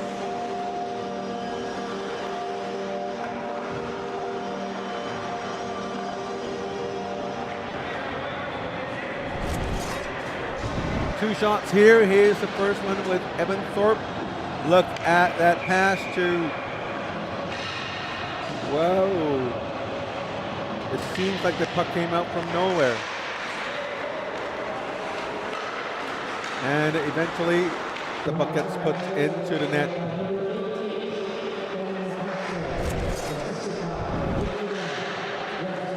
Three nothing to score. Black Dragon way ahead.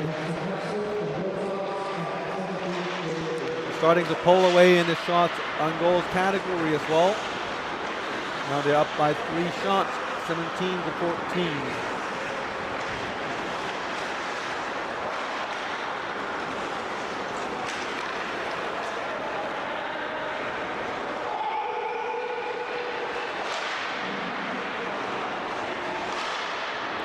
Here's on the Pat save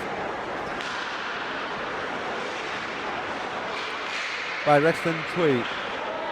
Hong Kong Panda tries to get it onto the right side to Henrik Peng.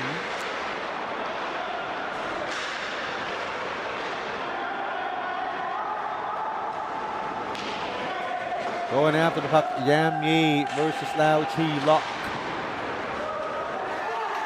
Isaac Chan, nice pass to Brendan Loy with a shot. This one wide, or maybe it's a blocker save by the goalie. But battle along the boards. Players tied up in the neutral zone. And the Black Dragons with a long pass into the offensive zone. 59, Ryan Wong was there first as he beats out icing. Now Joby went with it to Albert, to Henrik Peng, tries to get it back to Joby. It's Ben McCaskill dangling his way past empty net, couldn't quite get a shot out. Goalie Evan Thorpe Thorpe lost his balance and was sprawling all around the ice. But Black Dragons couldn't get the shot up. Rebound! Loose, and the referee lost sight of the puck and threw the play down.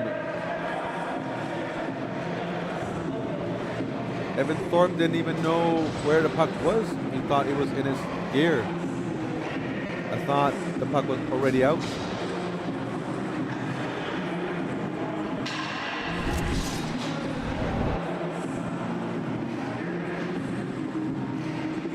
Here comes the shot. Evan Thorpe had a piece of it.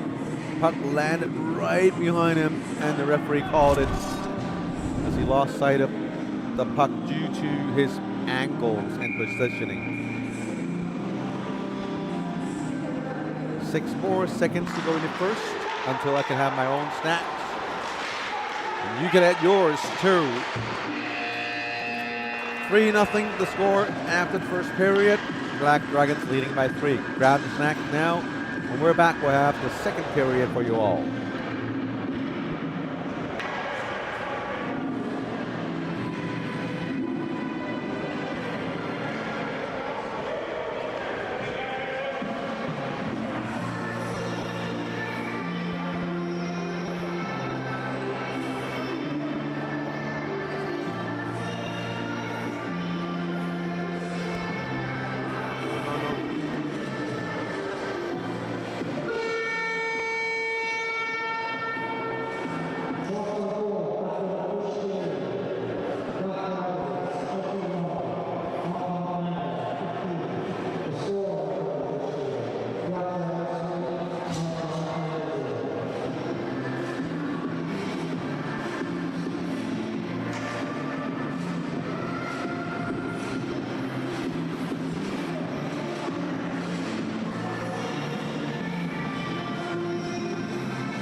We're back in to the second period. I need to speak up before YouTube cuts in for copyright infringements. We're playing songs. I think we're playing songs we're not supposed to play. But as long as my voice covers everything, I think we're good. But the intermissions are always tough. 20 minutes, second period. 21-15.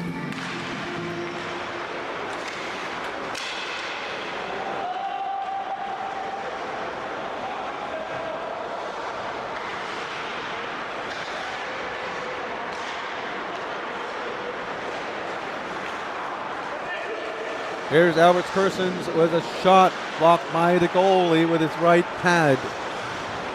Another shot. Rexton Choi really getting a workout today. There is Hurton Chang sideways to Hengland with a shot. Another save. Hengland tried to get it in, and Panda keeps it. Whitney Olsen to Albert Kersons. Spins around, finds Olsen. Olsen with a shot. Blockers a rebound, another shot, another save. They couldn't break the goalie in Rexton Choi. They'll have to find a way before it's too late. Down by 3 goals, Hong Kong Panda. Brett Wilcox steals it. Gets it to Nator with a shot. Goalie made the save, rebound, and scores. 4-0 for the Black Dragons. As the Black Dragons try very hard to keep their second place.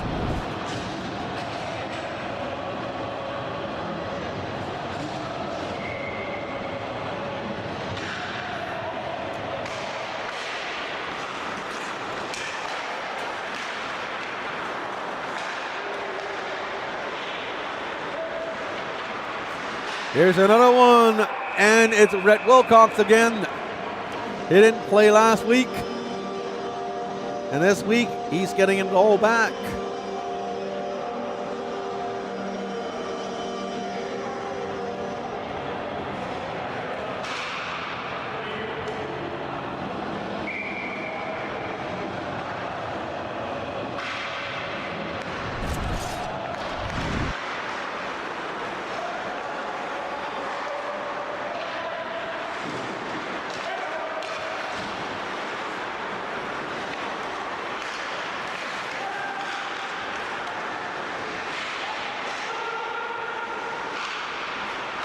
Here's another shot.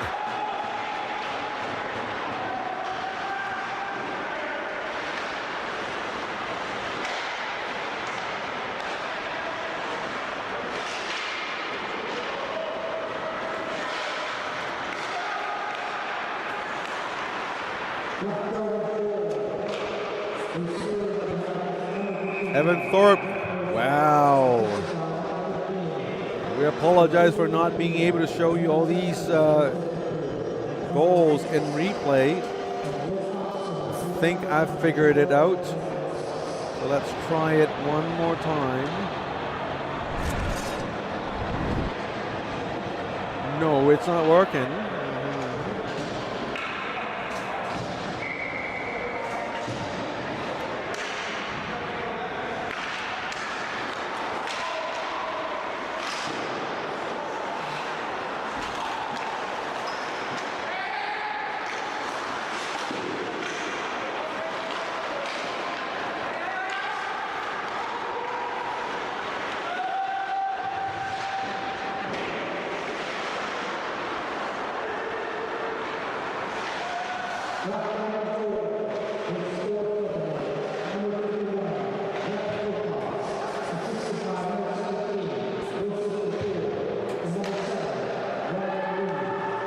6-0 to score. It's all Black Dragons since the start of the second period.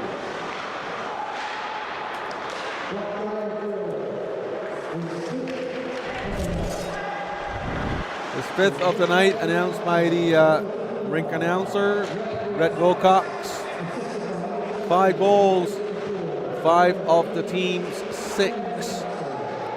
I don't know what he's done before the game, and whatever it was, it's working. Here's Brendan Lui. Onside play to the side to Lau Chi Lok.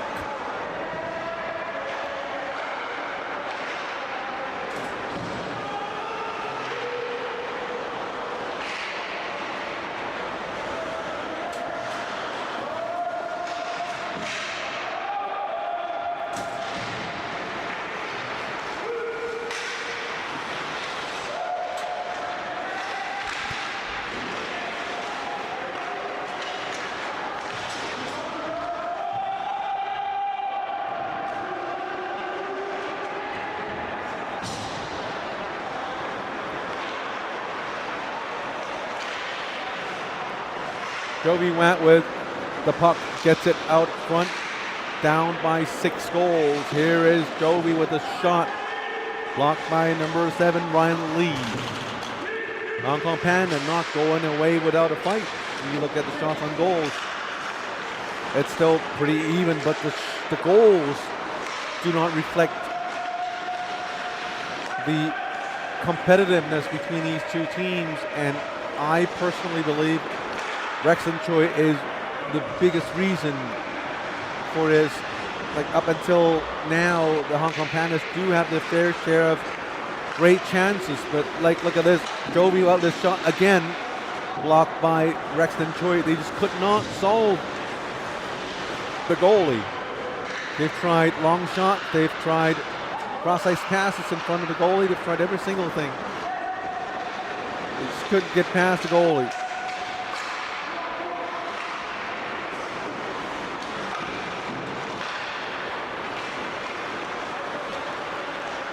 McCaskill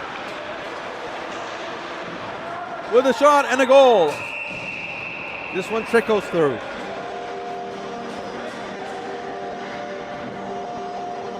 And since we've missed all these goals, I'm going to show you all 3 goals from before. That should be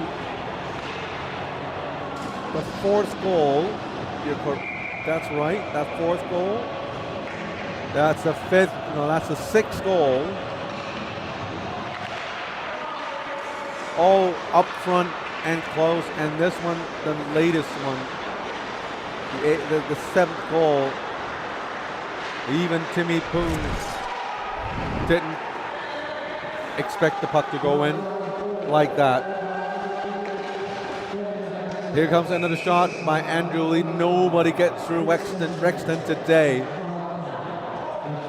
And that level of goalkeeping is just unbelievable. And when you look at him play, it's speechless. Curtin Chang with another shot, a long one. Whitney Olsen in front of the net trying to deflect the puck, the shot. I mean, the Hong Kong Panda doing everything textbook. Everything they do, they're doing it by the books. Can't re-fault them. But it's two things. One, they can't quite get past Rexton Choi up front. And on the other side, Wilcox. Rhett Wilcox, he's just on another level tonight. And the thing with Wilcox is he never seems to run out of energy. So you can't wait for him to empty out his tanks and slow down on his own. He just keeps going like a little bunny. Goalie made the safe rebound behind the goalie. And now Keita gets it. That's Kosuke, the daddy. Curtin Chang tried to flip it out. Oh! It's an onside play. The puck was kept inbounds by Ryan Lee. He quickly throws it towards the net. And let's take a look at how the play pans out. Curtin Chang tries to backhand it. A little flip in front of the net. Finds, guess who? Rhett Wilcox. Tips it right over the pads. And scores another goal. That's 8 unanswered goals by the Black Dragons.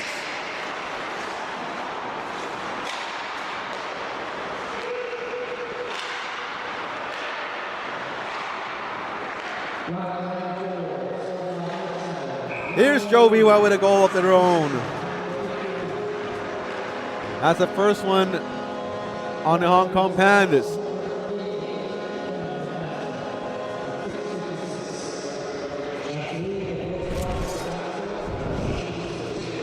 Here comes Joby Want on a breakaway chance. Ben McCaskill didn't really try to catch up to Joby Want. And Joby finally gets the puck in past Rexton Choi, his teammate in the World Championships. 8-1 the score. Black Dragons down by 7 goals. Pandas down by 7 goals. Now, how would this game pan out?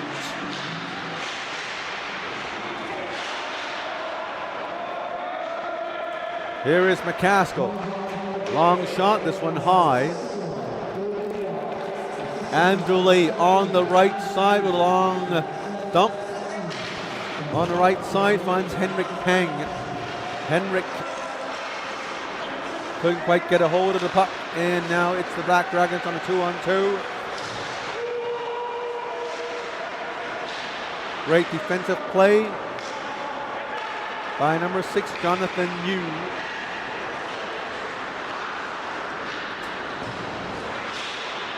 Ryan Wong comes in from behind the net.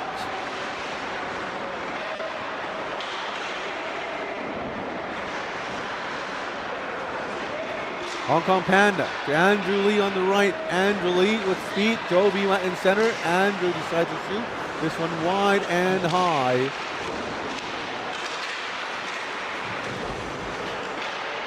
Here comes the Black Dragons.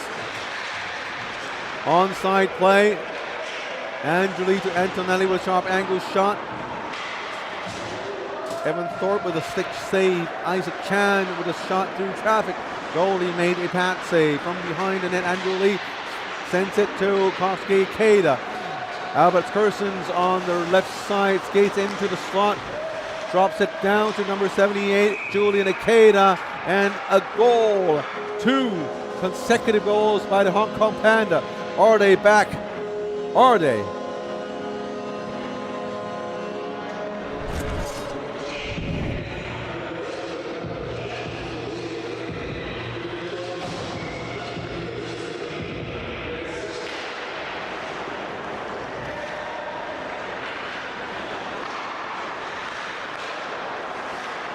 Here comes Albert Persons again. Shoots, blocker safe. Persons for the rebound, centering pass to Whitney Olsen.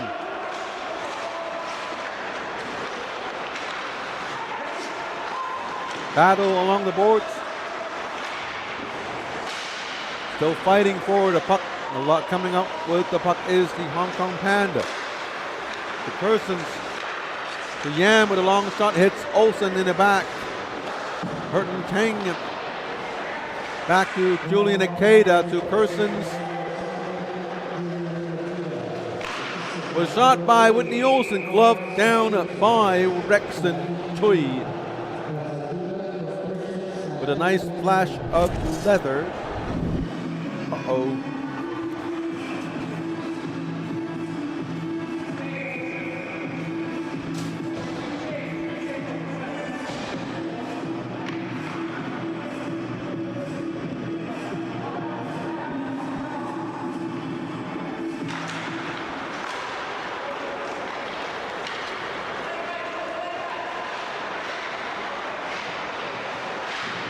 Ten more minutes to go in the second as we approach the midway mark of the second period.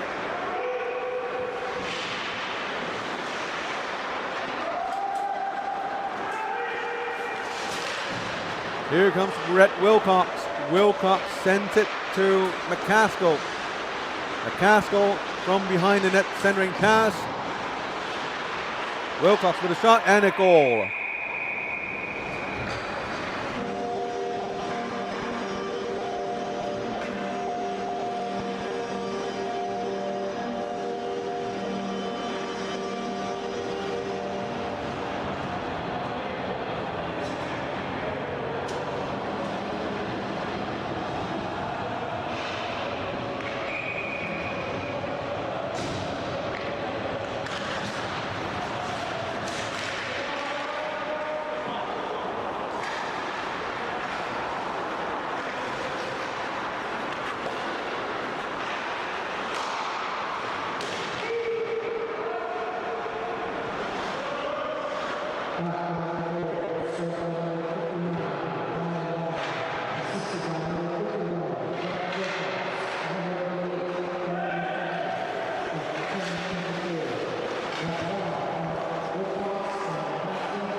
apologize for the stoppage.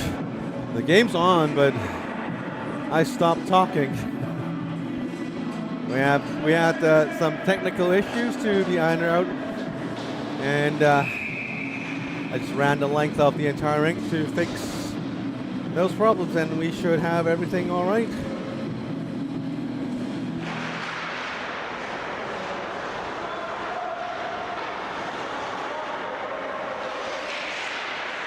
(9-3) to score. Here's a shot by Whitney Olsen. Goalie made the save. Rebounded by Black Dragons. 6 goals difference between the two teams with less than 7 minutes remaining in the second period. Shots on goals are surprisingly pretty even.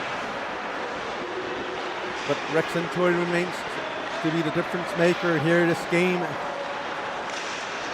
But 3 goals allowed shows that he is not invincible. He can be broken down with the right plays and the right shots. Here is Olsen to Kersons. Kersons with a shot.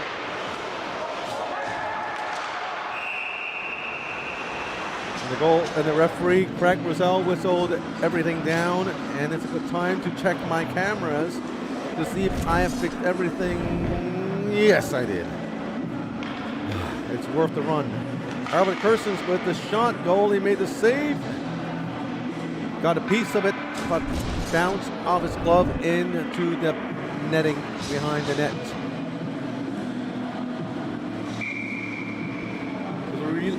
We rely on these back cameras for goal reviews. And for some reason, after we're back from Discovery Bay, where we hosted the World Championships, all of a sudden some of the equipment don't seem to quite work the way they have before. Really simple stuff like batteries, for some reason, started dying. No idea why. Everything remained the same. I charged them up the same way. I set them up the same way, but somehow they don't retain the charge. You're not old. I mean, I'm old. But those batteries, we'll figure out the reason, but as always, we do have spares here, so we just quickly fixed up both cameras. So we have Evan Thorpe right here, looking nice, doing his goalie ritual stuff. And on the other side is this Rexton Choi. Calm as a, what do you say? Calm as a pea? Calm as a ba? That's French. That's calm as a clam? Calm as a, sorry, my English is not good. I'm sorry. If you know calm as a, well, just type it in the comment section. Keep it clean, please. And here is Kosuke Keita to Rhett Wilcox, the magic man of the night. Wilcox pushed Yamyi down.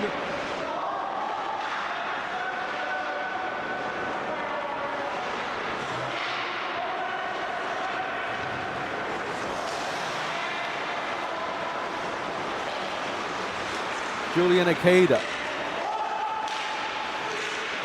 Kerson's looking better and better by the period. Here is Brandon Loy, sends it back to Loy. Akeda in front, and another shot. This one deflected out of bounds. And it's the Black Dragons' turn to become frustrated about not being able to score. This game, man of the game so far is certainly Rhett Wilcox. 1 game, 8 points, 5 goals, and 3 assists. There are 9 goals for the Black Dragons on the scoreboard right now, and Rhett Wilcox is involved in 8 of them.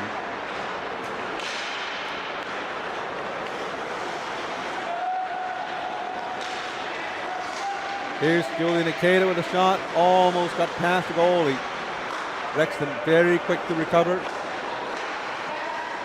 playing that new style of goalkeeping. With a long shot, deflected out of bounds. Not out of bounds, but it's a plexiglass. Still in place. Kersons with a shot. Whoa, this one's a no goal. And the referee called it on the second attempt. You hear that scary ping sound. And are they back? They might be. Look at a play from behind the net by Whitney Olsen. Look at that shot right there by Kersons. Look at a ping on the ground, and a rebound. It's the crossbar and the post.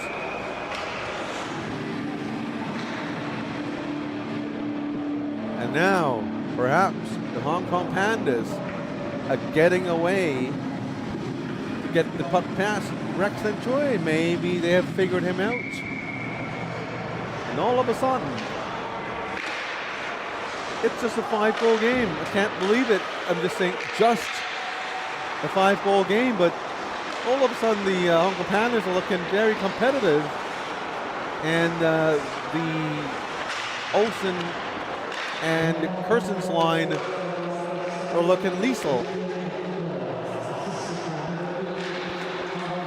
I mentioned Whitney Olsen looking not in his tip-top shape at the beginning of the game. Now he's looking better. Here it comes with Jovi Watt. Tries to get it to Henrik Peng. Jovi Watt shot through traffic. Goalie made the save. And just 3 minutes remaining in the period. The score is 9-4. The Hong Kong Pandas out-shooting the Black Dragons by 5 shots.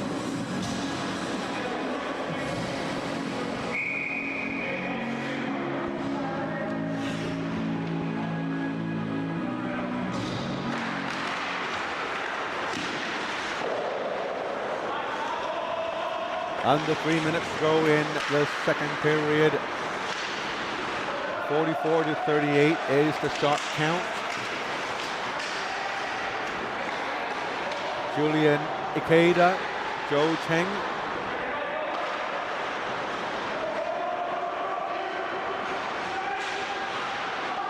Ben McCaskill. Turns around, blocked. Oh, blocked by Albert Kersons with his body. Flicks it up there. Very nice and experienced play as the puck was lifted high enough to allow his teammates to go for a change, but not quite far enough for an icing call. Great save by the goalie there. A nice kick save on his right patch. Here is Julian Ikeda. Nice protection of the puck. Shoots, deflected. Rebound picked up by the Black Dragons. Wilcox to Ikeda. Ikeda drops it to number 7. Ryan Lee with a shot. Goalie made another save. Joey Watt, nice backhand shot, pass to Julian Ikeda. Ikeda decided to shoot himself. Joey Watt all open. He called for the shot, not getting the puck, and Rex and Choi gets it. That nice save by Evan Thorpe here. Watch out for that shot from the slot. Very quick right kick. Very quick right kick save. Oh.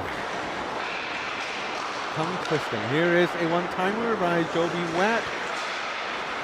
Good intentions, but couldn't quite hit the puck entirely, and it whiffs on the shot. Burton Chang couldn't keep it in the zone.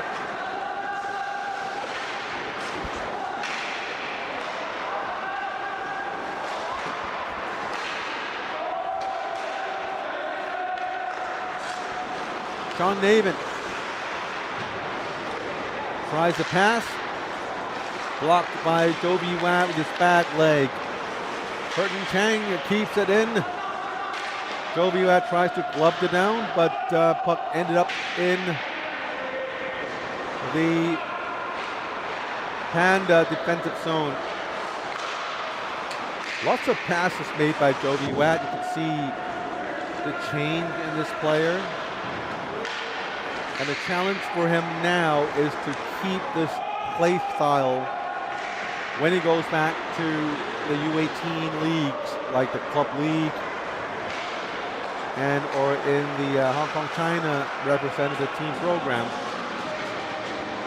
Because him being one of the most skilled player of the team, the speediest, he's not the biggest. So being able to dish the puck around would be a very important tool set for him as he continues to grow and improve as a player. That's it for the second period. We'll be in the third period in 15 seconds. 9-4 is the score.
Welcome back to the game. We're back into the third period of this game between Black Dragons and Hong Kong Pandas. Black Dragons currently ranked number 2 in the league, 17 points. They have a 4-point advantage over the Hong Kong Panda, and Hong Kong Panda are trying very desperately to garner points to climb back into the mix, as they are now in the 4th place. If the regular season were to end today, the Hong Kong Pandas would be facing the almighty Toro Bulls in the playoffs, which they would certainly want to avoid.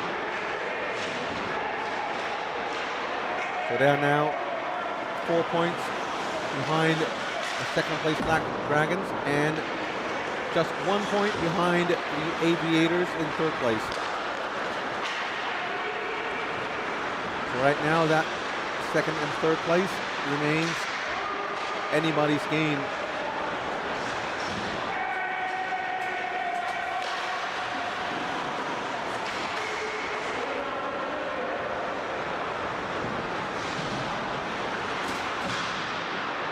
And Rhett Wilcox certainly trying very hard to climb back up in the leaderboard, the individual scoring title race.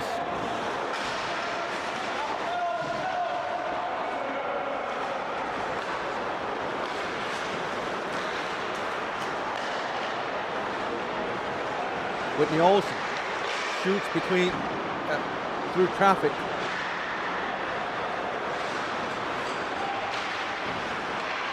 Shot on goal is 45-40 in favor of the Hong Kong Panda. Here comes Andrew Lee on the right side. Behind him, it's Julian Akeda. Akeda with a shot. This one blocked by a couple of sticks. Passes to Henrik Pang. Didn't shoot immediately. And a turnaround pass Miami connected with Andrew Lee. Andrew Lee with a one-timer. Oh, here comes Rhett Wilcox again. Almost a breakaway chance. Oh, there's a nice save by Evan Thorpe. Here's another one, and Rhett Wilcox gets it in.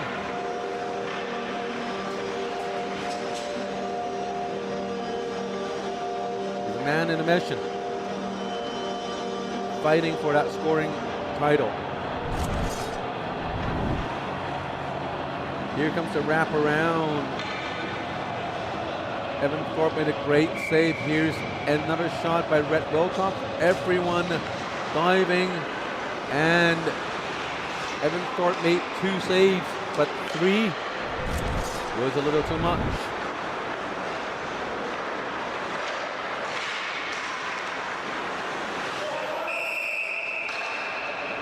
And this will probably explain why Rhett Wilcox is trying so hard. This is the scoring race before this game, including the game played earlier today. Eric Eustace, 14 games, 61 points in the lead. Rhett Wilcox, 54. He was down by 7 points. But with this game, I think he's in the lead again.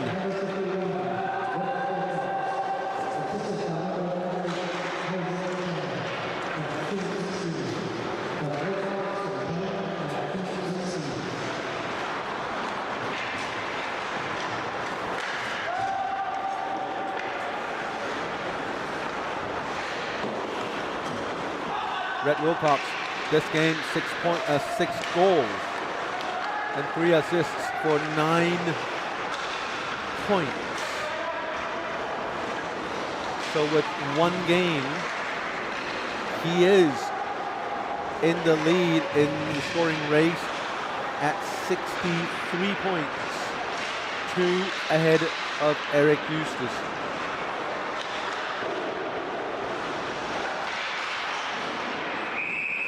And meanwhile, on the other hand, Hong Kong Pandas still trying to solve and figure out how to get that puck past the goalie in the black jersey and the red pads.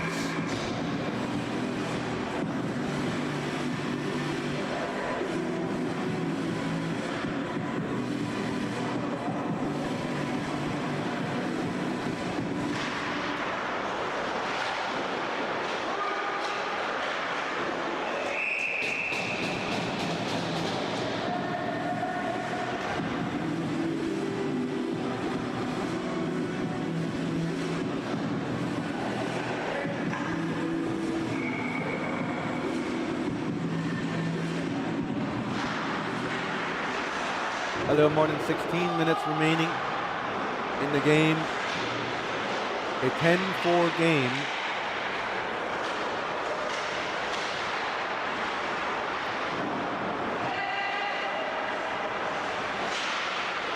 Here's another shot, scored by the Hong Kong Pandas.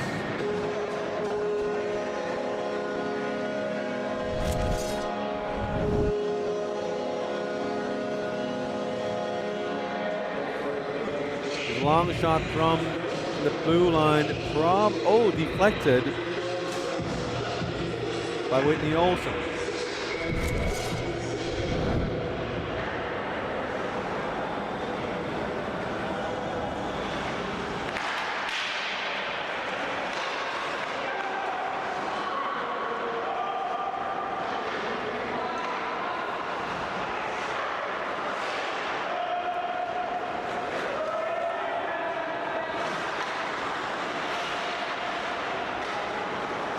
.5 to score. It's a 5-goal game. Here comes Jovi Watt. It's a 2-on-2. Jovi to Kersons. Kersons tried to get it to Olsen. Blocking, diving block. Whitney Olsen didn't shoot. Tried to shoot to Chosu. Puts it back down deep. Hanglin with a long shot. Goalie had a piece of it with his glove. Kersons cross ice. Hanglin with a sharp angle shot.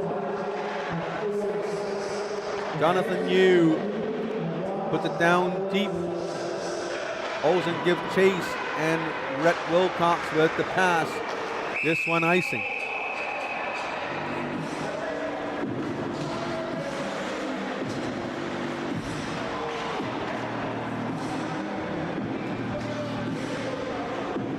I cannot remember a single game where in Hong Kong League history where a player has scored 10 points. I do now. In Bob Yan had 11 points way back in November when he played against the Hong Kong Pandas. He had 11 points, but that's 3 goals and 8 assists.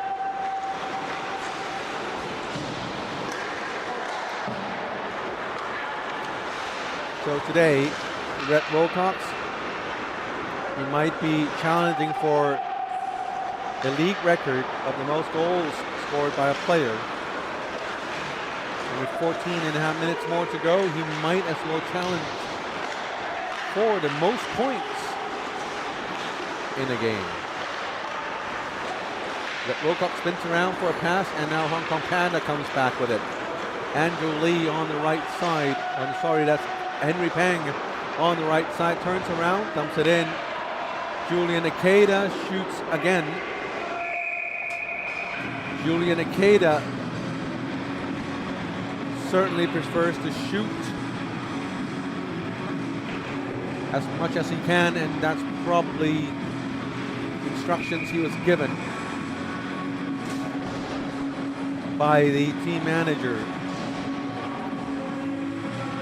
But I'd say there were times where I thought passing might have been a better option. That's what happens when your team is down by 5 goals and everyone just wants to try a little harder, a little more eager to get the puck in the net. And now Ikeda comes back out on ice.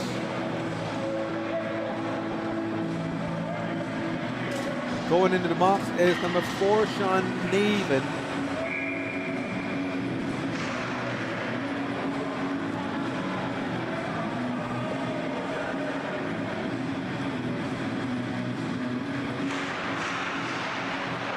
Olsen. Watt. Nice pass. Sharp angle shot by Ikeda. Back to Jovi Watt. Alex Persons. Back to Jovi Watt. Andrew Lee waiting by the side of the net. And now Ikeda also standing right in front of the net. Black Dragons not paying much attention to the red shirts in front of the goalie, and now they chip it out of their own zone. Evan Thorpe signals for a man on.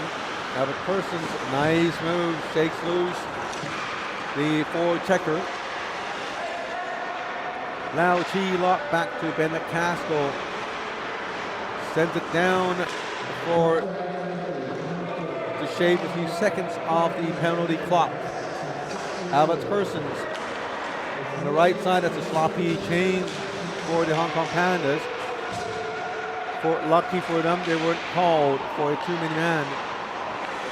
Ryan Lee on the left side. Ryan Lee centered, bring pass to Lau Chi Lock. Evan Thorpe had to stretch to make the save. 38 seconds remaining in the power play.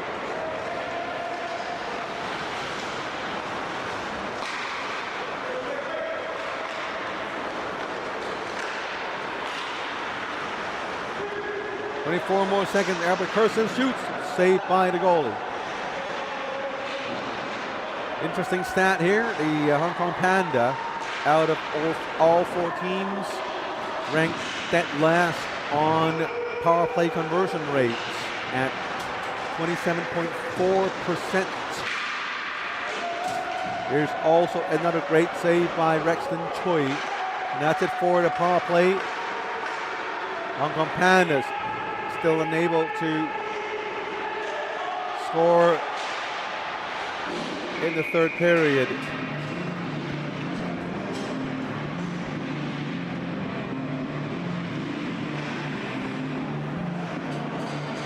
Black Dragons actually are the best team in power play percentage, and by a long shot as well. They are first place with a 38.3 conversion rate. Second place Toro Bowls with 31.7. And when it comes to penalty kill succession, the Aviators are up top with a 75% successful rate. Hong Kong Panda, 60.5% in fourth place. Long shot by Jonathan Yu, hit the body, and it's an interference call. Kosuke Ikeda going into the box.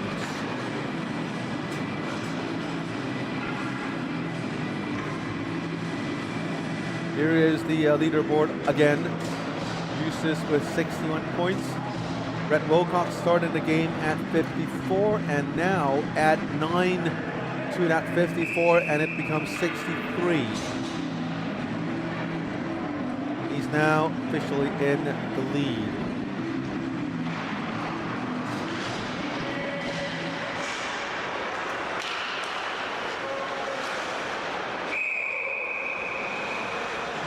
Now he's getting one more.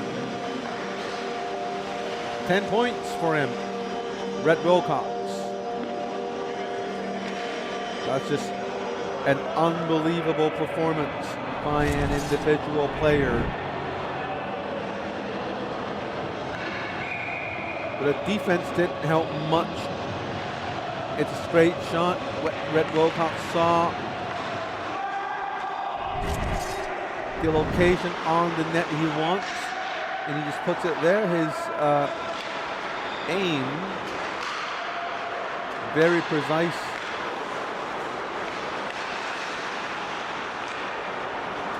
I'm going to recruit him for my beginners league. I'm sure nobody's going to know him. Rank him very low. I just tell everybody, well, he's a beginner, man.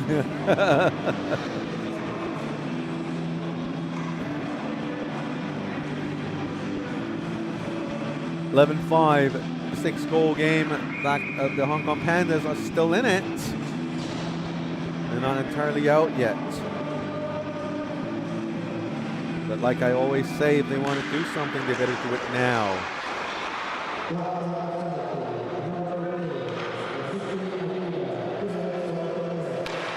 Here is Whitney Olsen with the puck. Flips it to Jovi Watt. Watt shoots and he scores.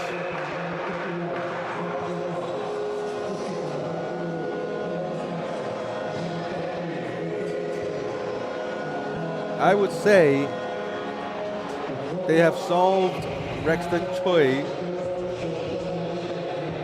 but is it too late? That is the question. Jovi Watt looking, shoot. His release is very quick. You know, I mean, maybe players don't really appreciate the effectiveness of a quick release. It maybe your shot power isn't as strong, but it's all math. When you have a quick release, you shorten the reactionary time for a goalie. So a shot doesn't have to be very, very hard, and you achieve the same result with a hard shot, a slap shot. With a slap shot, yes, you have a much faster speed in terms of the shot. The time it takes you to wind up, and the goalie's vision, the goalie's being able to see the release of the shot, it means it gives the goalie more reaction time to prepare for the shot. So, you know, young players, you know, slap shots are not always the only way to score. You don't always have to deep all the way in to score with a quick release. It can be just as effective. So watch more games, folks. Watch how the players do their jobs. Let's take a look at the previous shot there. Evan Thorpe with a shoulder save. And whoa, a toe save right there as Ben McCask was down on his knees trying to desperately bat it in. Joby went with his puck again. Shoots it, but this time he went low. A 5-goal game, shots on goals, 54-49 in favor of the Hong Kong Pandas. Giving both goalies a workout. Joby went with a shot, this time through traffic, but the goalie had it. The Hong Kong Panda power play as Ryan Wong's in the box for 2 minutes.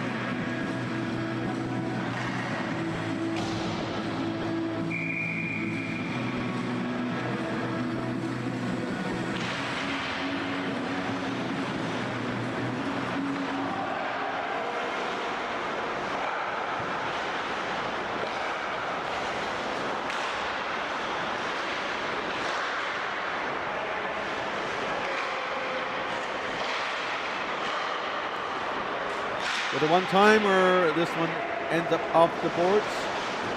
Person spins around with a shot, rebound, also saved by Rexton Choi. He may have let in 6 goals, but he is still solid and alert in net.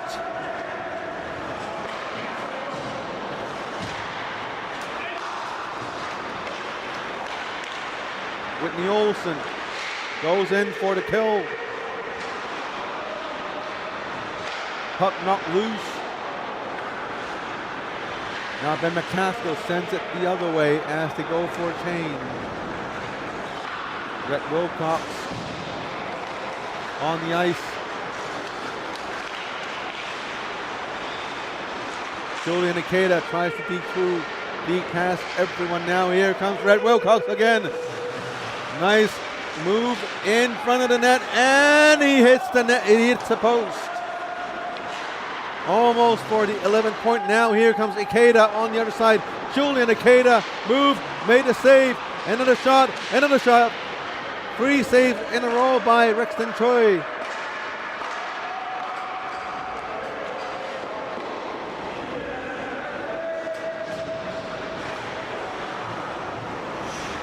Seven minutes to go.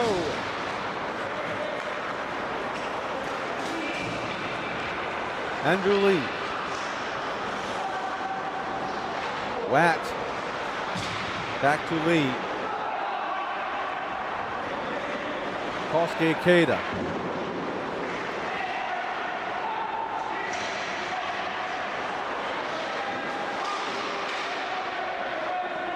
Pad save by the goalie. And we have some words exchanged between an older man and a younger man. Let's leave it at that.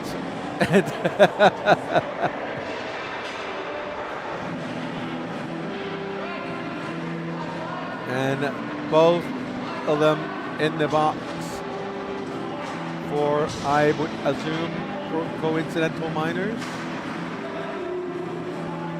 High stick for the younger man. Older man, I'm not so sure. I might have missed it.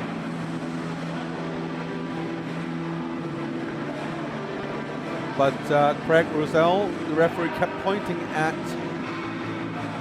Ikeda. Okay, so lucky for me, Craig Rosell, he's right next to me. It's a spearing penalty against Kosuke Ikeda. Correct me if I'm wrong. Craig Rosell, it's an automatic 4 minute for a spear. I know he's getting 4 because I heard Greg Roussel asking for an extra body. So, but there's nothing on the clock yet, as the scorekeepers has not been informed yet.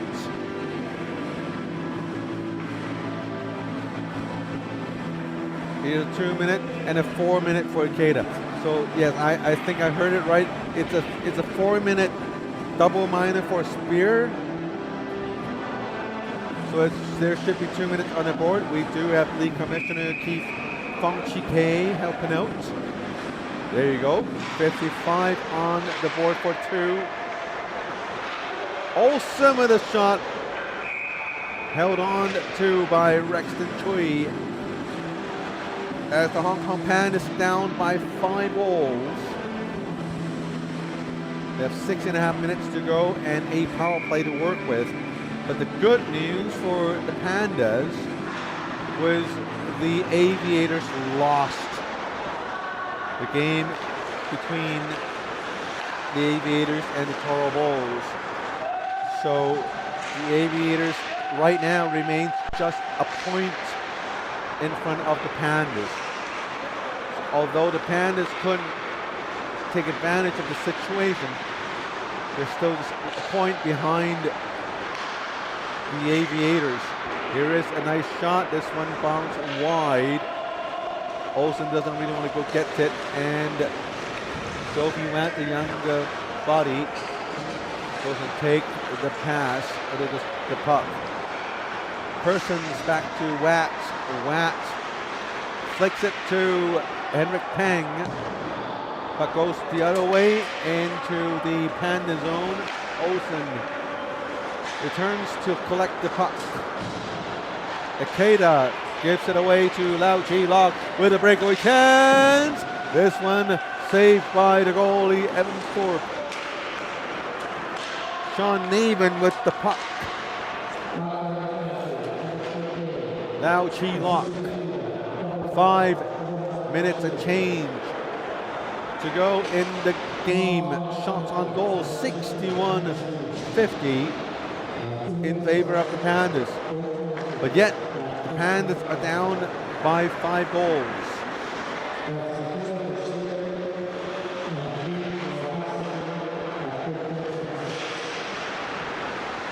Ikeda with a shot, saved, rebound by Ikeda, Julian that is. Koski is in the box. Here is a goal!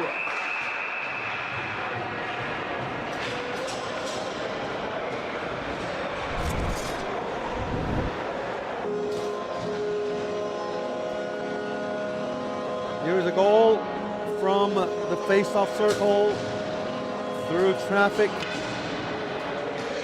Hit the far side into the net. This game brought to you by Puck Empire, your #1 source for North American hockey news. The NHL, the AHL, the W. Whatever you want, it's going to be on Puck Empire. Follow them on Instagram with nearly 200,000 followers. They are your most reliable source for North American ice hockey. Also part owners of the Hong Kong Panda. That'd be a good chance to bring up Hockey Worldwide as well, your #1 source for international hockey news. The latest World Championships, the U18 World Championships held in Hong Kong, China, also covered by Hockey Worldwide. Search for Hockey Worldwide in your favorite social media platform like Instagram, your #1 source for international hockey news. Here is Ryan Wong to Joseph Nator. Nator a little quiet today, but with performance like Red Wilcox, everyone can be quiet once in a while. Here comes the Panda, shoots, rebounded by Ben McCaskill. McCaskill to Nator. Nator to Wilcox. Wilcox to McCaskill with a shot, deflected in front of the net. Goalie made the save. Under 4 minutes to go, it's a 4-goal game. Hong Kong Panda trying very hard, but They can't do it because we have the 11-point man in Rhett Wilcox. He picked up an assist. Goal by Joseph Nator.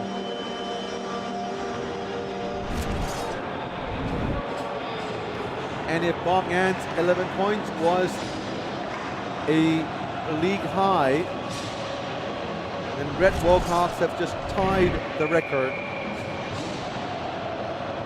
I believe our league commissioner, Keith Fong, for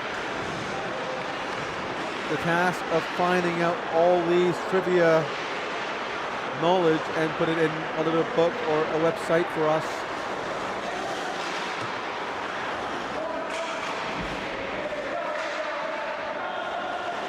And the Black Dragons regained their 5-goal lead.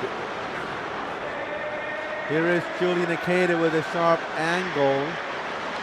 Decided not to shoot this time around, and puck went out of bounds. And with just a little over 3 minutes remaining, I would say that would probably do it for the game. The Black Dragons would probably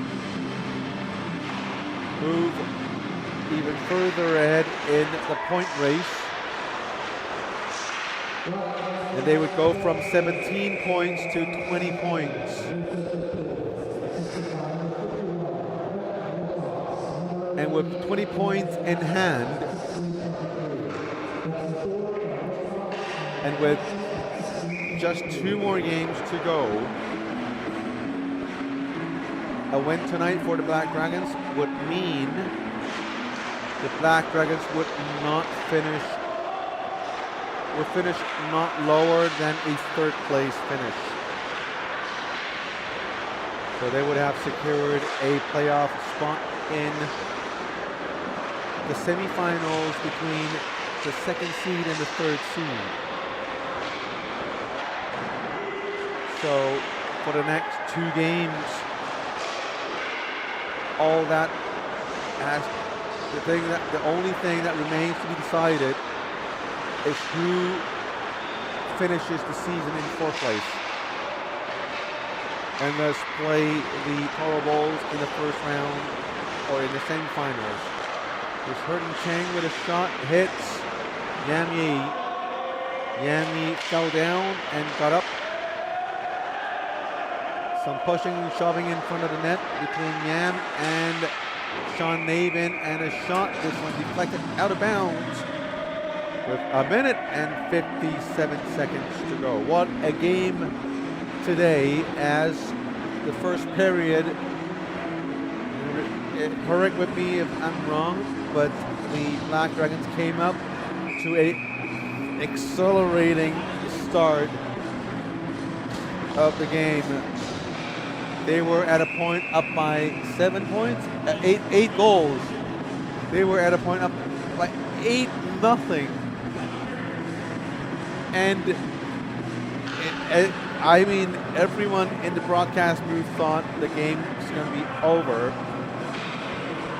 And there might be some sort of a mercy rule in place, maybe, I have no idea. But, you know, incredibly enough, the Hong Kong Panda started clicking.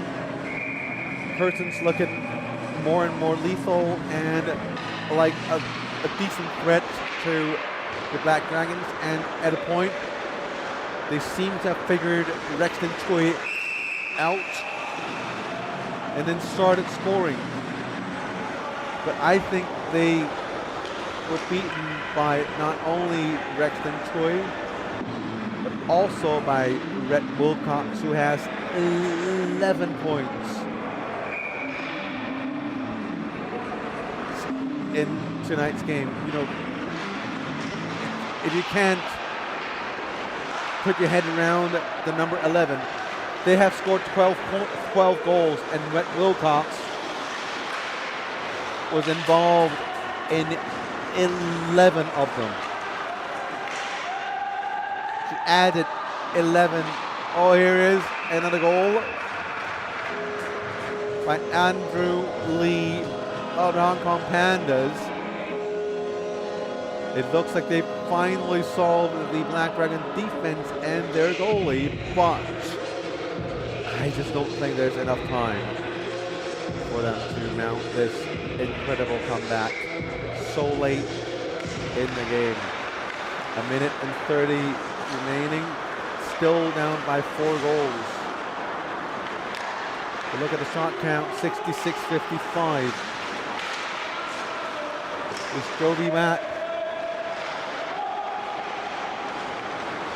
Ryan Lee to Ben McCaskill, who, by the way, left his jersey at home.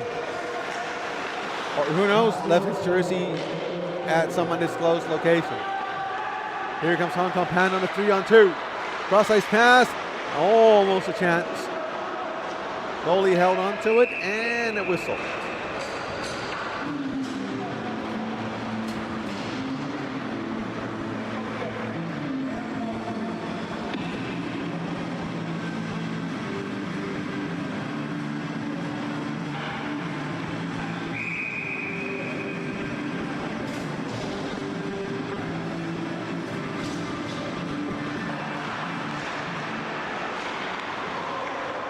You have to give credit to the Hong Kong Bandits for mounting this incredible comeback attempt, as they led up 8 unanswered goals from the first period all the way into the second period. They could not fight back. Thanks to their goalie, Evan Thornton, their players, the captain, everyone on the team, they tried. But it was too late to come back. When everything clicked and worked, it was too late. And the referee's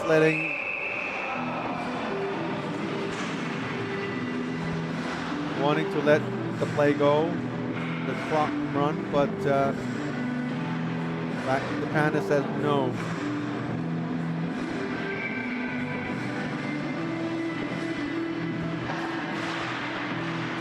Here is another shot. This one deflected, 13 seconds to go.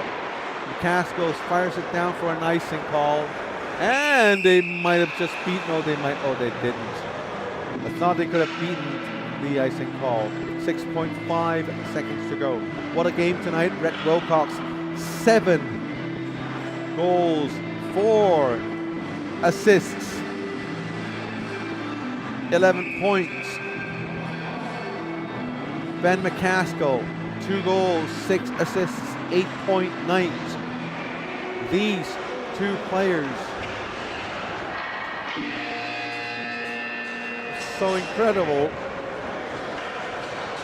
And with McCaskill's 8 points, he shot up to tie the scoring race in 4th place. And that would do it this game. 12-8 the final score. The Black Dragons winning the game over the Hong Kong Pandas.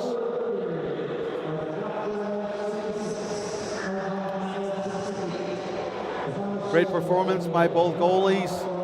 Can't really blame Evan Thorpe for those 8 goals. His team wasn't helping for sure, but you can certainly give credit to Rexton Choi for keeping his team in the game, in the lead for the entire game.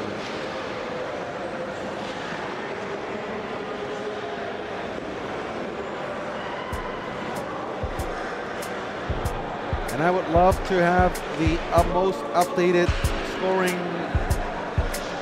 table and the standing tables for you guys, but I don't think we have them updated quick enough by the scorekeepers. The system is there, but we still need humans to press enter and sort out the stats right after the game. But don't forget, we do have a game next week. That would be week 15, March the 23rd. My name is Scotty Yang on behalf of Timmy Poon, my trusty camera buddy. the Hong Kong China Ice Hockey Association, Car Play Sport and Entertainment. This is Hong Kong League Hockey. Good night and goodbye.